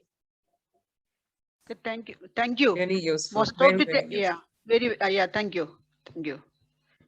So most of the time, what I have experienced that, so after making policies and all these things, and the government just to put it on the website to some recommendations or some suggestions, but most of the time it is useless. They won't consider anything, as you have reported that many things we recommend, but very few. I don't know how much they consider it. That is, sometimes we feel that it is simply we are wasting time and making things and recommending things, because they don't consider the recommendations usually comes from grassroots level. They only consider the recommendations from ministers or those who are the people not touch with the actual situation. True. That is the reality, but that is the reality that we have to work with, and that's what I said. It gives us an opportunity to sit down and strategize as to how to do it better. And frankly, it is a lot of the problem lies with us activists. We all the time keep saying make another law. And the government is very happy to make another law and another policy, because that's the easiest thing to do. So the problem lies with us also as to what kind of demands we are making. We are so happy. I mean, there amongst us are people who are so happy to just draft more rules and more rules and more rules. Allowing the government to abdicate from its accountability. So, we need to be more strategic in what we are asking for also. So thank you. Thank you. Brunel? No, I just want, this is my personal reflection, and also as one of the coordinators for JCOR, within, Catholic groups, and I'm talking now primarily in terms of Catholic villages, many of them are working on issues, women's issues, child rights, domestic workers, which has its intersections with labor, the informal sector, migrants, and and trafficking. So, maybe we could hold, and this is something that we have been discussing, Anita, myself, Teresa, and Justin, that maybe we could hold, thematic meetings on these issues where we are bringing together experiences from the ground, from the grassroots, with activists and academics working on these issues. So there is more intense and nuanced and sector specific deliberations, because I'm sure these people working at the grassroots will be able to come up with very rich case stories and insights, case studies and insights. And this will also, we see this as an ongoing capacity building exercise to take this process forward. It will also help those involved to take their work to other platforms and connect with other platforms on these issues. Maybe not necessarily with the UPR process, or maybe also with the UPR process, but definitely they would want to be part of a child rights network like HUC, or they would want to be part of a platform like the Working People's Charter, where people already from Mumbai and Maharashtra, we've sort of connected them with the Working People's Charter. So this helps to bring that, helps to strengthen the thematic conceptualization and connect the theory with the macro and the micro, both ways. Will that work as a strategy or as an idea?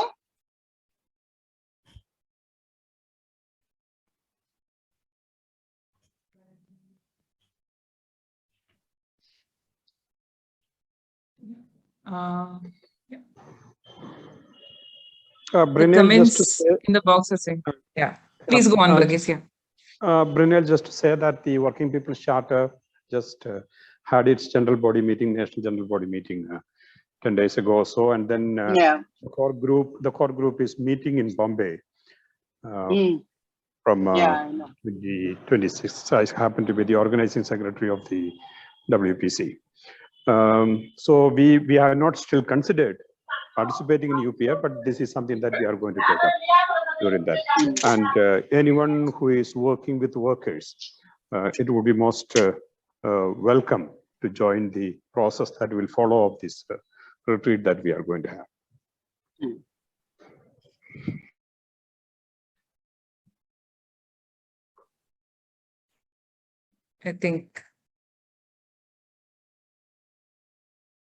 I think it's 7 o'clock. Yeah, Ajay, I think, has raised his hand. Yeah, please, Ajay. Just responding to Brynel, if I get her rightly, in fact, it would be also a good initiative on our part. Although we are just having a WGHR report national level, and there is also possibility of minority report. And also there is also first initial meeting was the Christian reports in national level.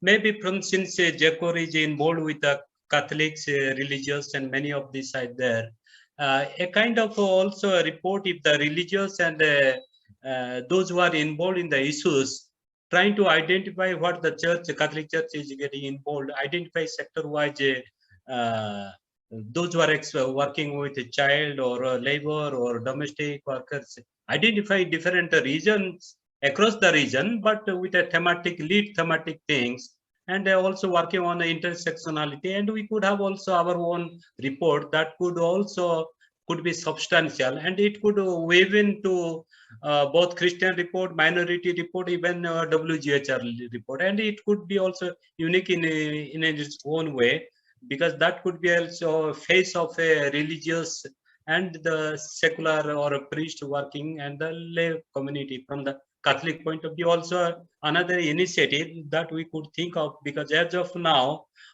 perhaps no Catholic group has come out as a Catholic, means looking from the Catholic point of view. In fact, just when we are presenting the UPR report from the Christian minority point of view, I approached the CBCI, Justice Commission, and others, they were not sure whether it will be endorsed by the bishops, but it could be also self-driven, not necessarily religious and secular, but any Catholic or those who believe in the Catholic social teaching and or that conscience is associated. We could give a try actually to so that it can have a this will be a new additional or this will be a interesting thing, I suppose. What Brynel says also, I think we need to explore in that line. Thank you. Yeah, I just want to make a clarification, Ajay. I was not talking about an exclusively Catholic report or a report by, Catholic religious or lay persons. What I was saying is I was basically highlighting some of the thematic areas that our people normally work with, and how do we, connect grassroots experiences with macro level understanding of these issues. I mean, both are very important and valuable. So I was talking from that framework, and this also is an indirect way of capacity building. It's an indirect way of networking, direct and indirect, and I can also contribute to these larger processes. So that was what I was basically talking about. And I just coming back to you, would a report from, say, the Catholic community or Catholic religious be a strategic, activity or an action? Because wouldn't it be counterproductive? I'm just reflecting aloud. I don't know the answer. And I would like to hear from all of you, because isn't it at this point in time that we bring our energies together in terms of, other secular networks and formations instead of, presenting things from a Catholic viewpoint? Yeah.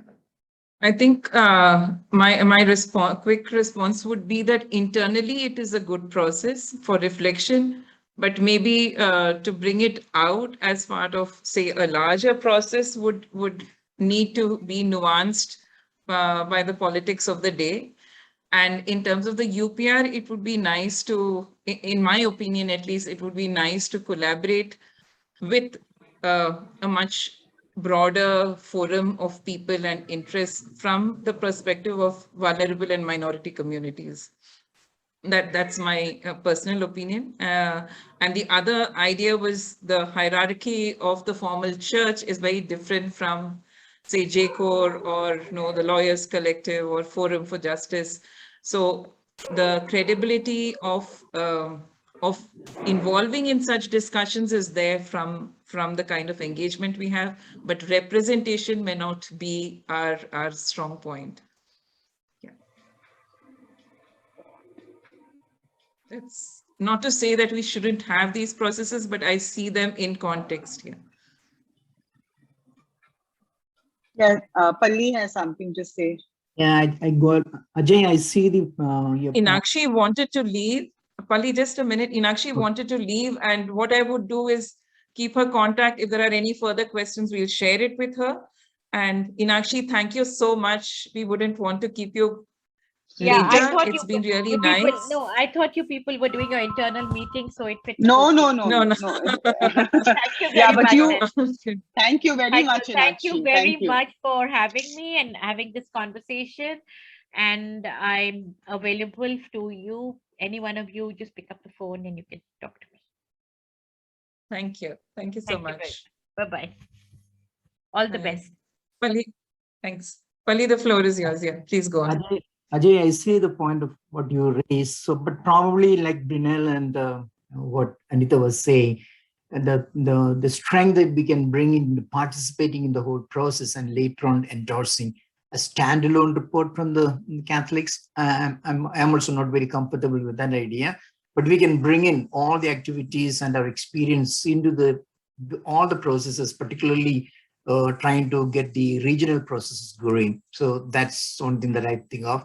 And then quickly, as I said, I raised that issue, we could sort of find out who will be responsible working with the Working Group on Human Rights, the smaller consultations. You only have those three major consultations, but as Ogis is here and Ajay and then others whom I'm not very familiar with, if we could sort of start working on more consultations like state-wise, particularly in the South.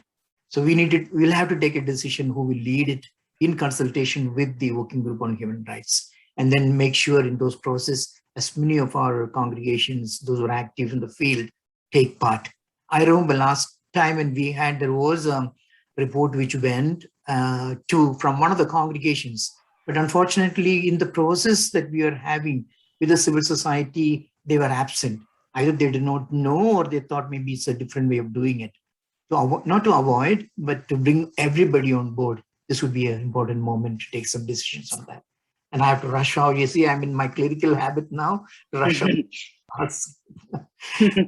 Thank you for getting involved and keeping me also in the loop. All the best. Yeah. Thank you.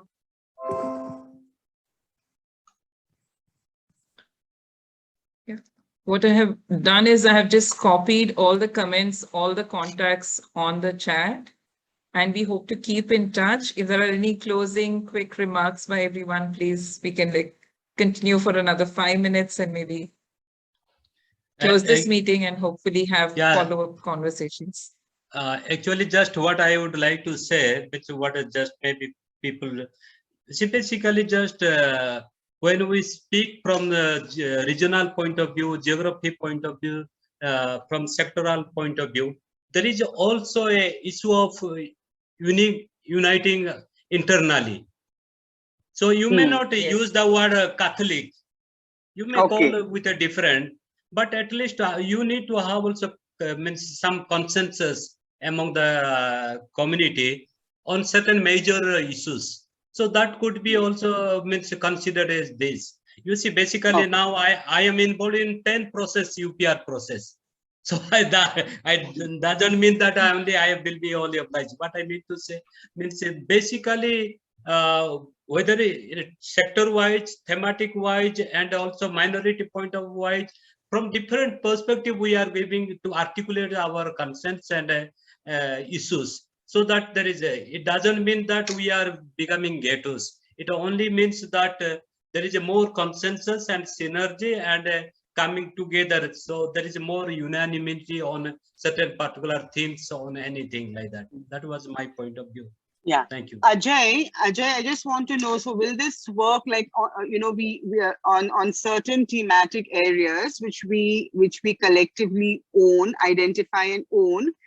Do you think it makes sense then to have, national level discussions as a faith community on these issues? And we could see how JCOR and others can facilitate that?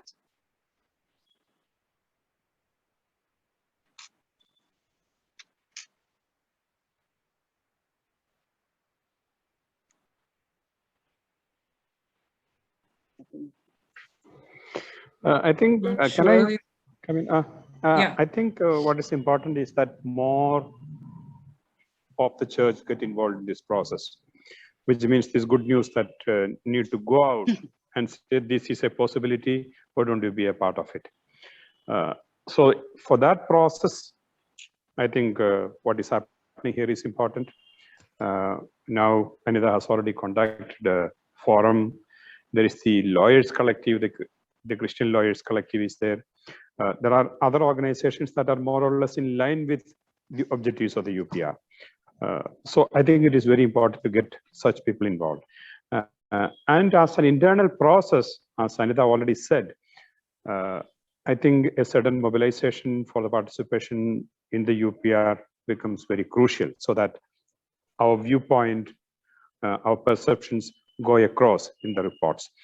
But whether a Christian minority as an identity being preparing a report, presenting it, I'm not too sure.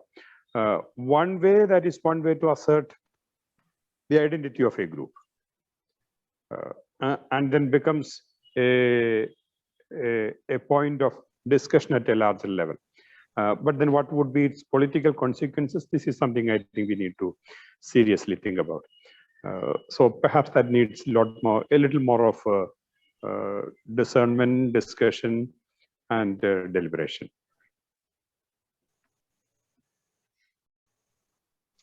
Thanks. Justin has a hand up. Yeah, Justin. Yes. Hi to all. And here I just feel that what is important to all of us here is get involved with, and let it be what part it belong to. But as a JCOR, that the fact that the JCOR team, it is just a coalition of the religious and the priest. So I think that since the first time ever in the UPR, JCOR is into it without the visibility of the religious themselves, like identifying a self there in the out. We can be into the process, and because as some of us said that we work on so many issues in the margins, but we are not bringing it in the collaborative and putting it into the systematic system or a statement, and where we miss it. So like we are not bringing the church as a front, but we are collaborating it. And since it is a JCOR team or a JCOR process, I think as many as priests and religious in India need to know that there is a process called UPR, and we are part of it because the JCOR, we are into the collaborative with the JCOR, or we JCOR collaborating with others with the issues. So like bringing many into this awareness or the sensitize the religious and priests that or themselves, because we work a lot, but we do not know where to put it, on how we go about or what is happening, how we are connected to this process. Most of us, we are unaware. So some of us like activists or we are into this process, we know it, but then how we can, it could be our duty that how we can bring as many as priests and religious working in the grassroots, so much of it, and we could bring them into the platform, bring them into this space. This is what I feel. And the second thing that quickly I want to say, that the state level process has to be instituted in every state, and where many of the partners, many of not only the church, or many already are into this process or working already into it, should be together that we could lead this process. Thank you.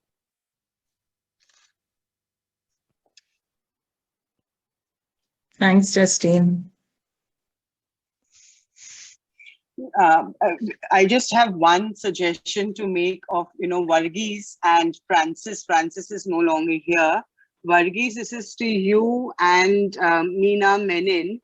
If through, I was thinking about it this morning, if we could have a session, on the Working People's Charter and that entire for JCOR members and others, it would be a good entry point to get religious priests and nuns connected who are working with people in the informal sector to be connected to such platforms, because the Working People's Charter is really doing excellent work on the issue of labor rights, particularly with regards to the informal sector.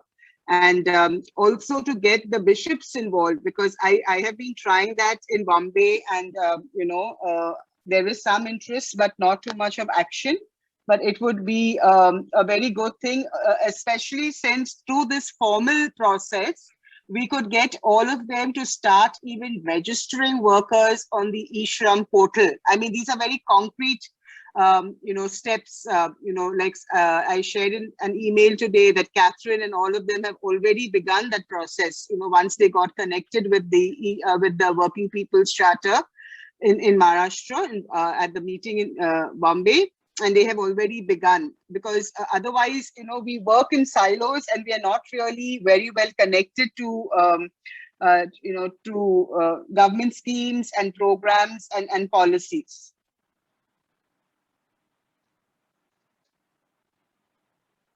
I think it's possible, Brynel, that the WPC can organize a session WPC has been taking very critical views on whether it is the labor courts, whether it is the ESL itself, have been taking a critical stand on each of these issues.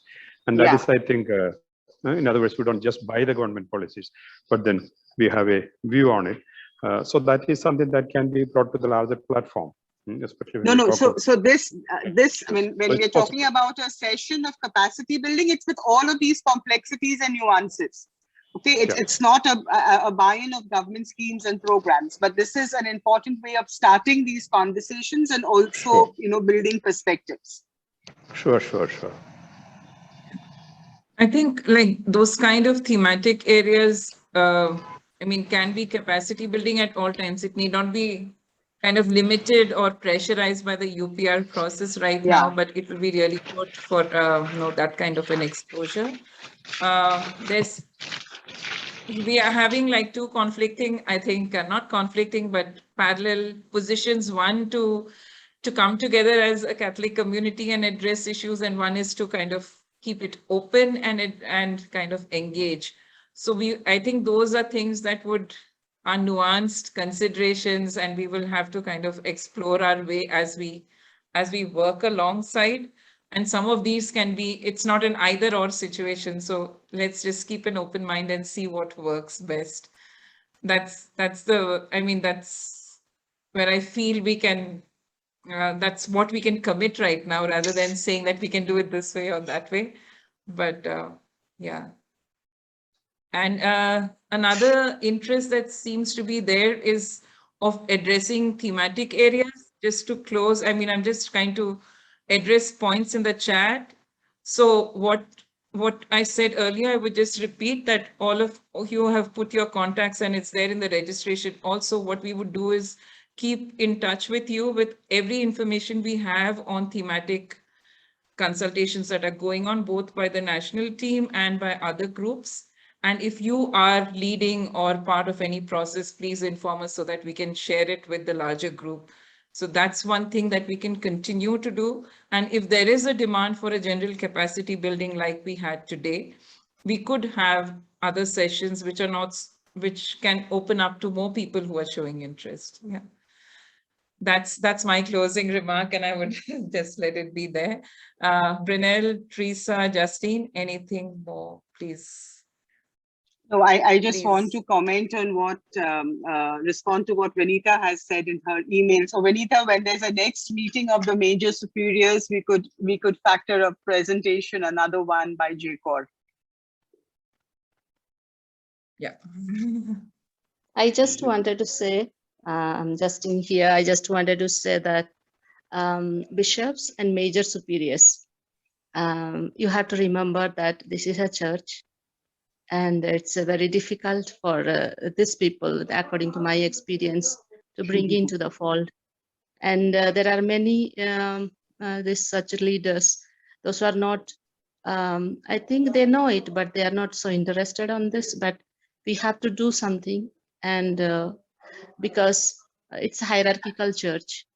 So how it could be and how they can be in part of it, I have no idea, but then we could just think how it can be, because depending on bishops and major superiors, I think our process will be very slow. Thank you.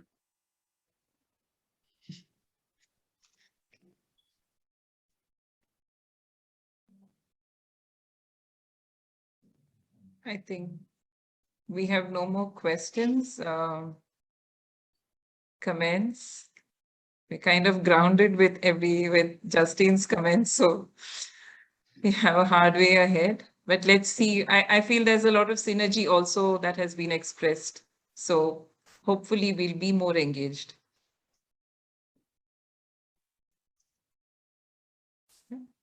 If I could Teresa? just speak for one Yes, moment, please.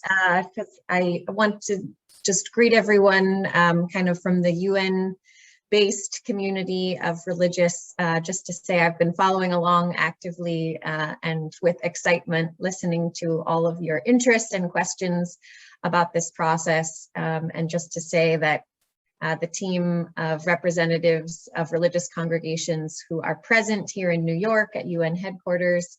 We're all eagerly following the decisions that you're making and how you want to organize, and are eager to support that in any way we can from this end. So we're with you, and wherever you may feel some doubt or discouragement about, you know, how many of our recommendations or actions might bear fruit, I can say from the perspective of this side of things, you know, it's not news to us in any type of ministry that not every one of our efforts ultimately bears the fruit that we hope for. But we do know that wherever we don't take action, we will not see fruit. So I'm glad to see all of you willing to try something new and make a new effort and see what fruit may come of that, even if it's not every single recommendation or every single action. It's an exciting new adventure, so I'm happy to be on it with you.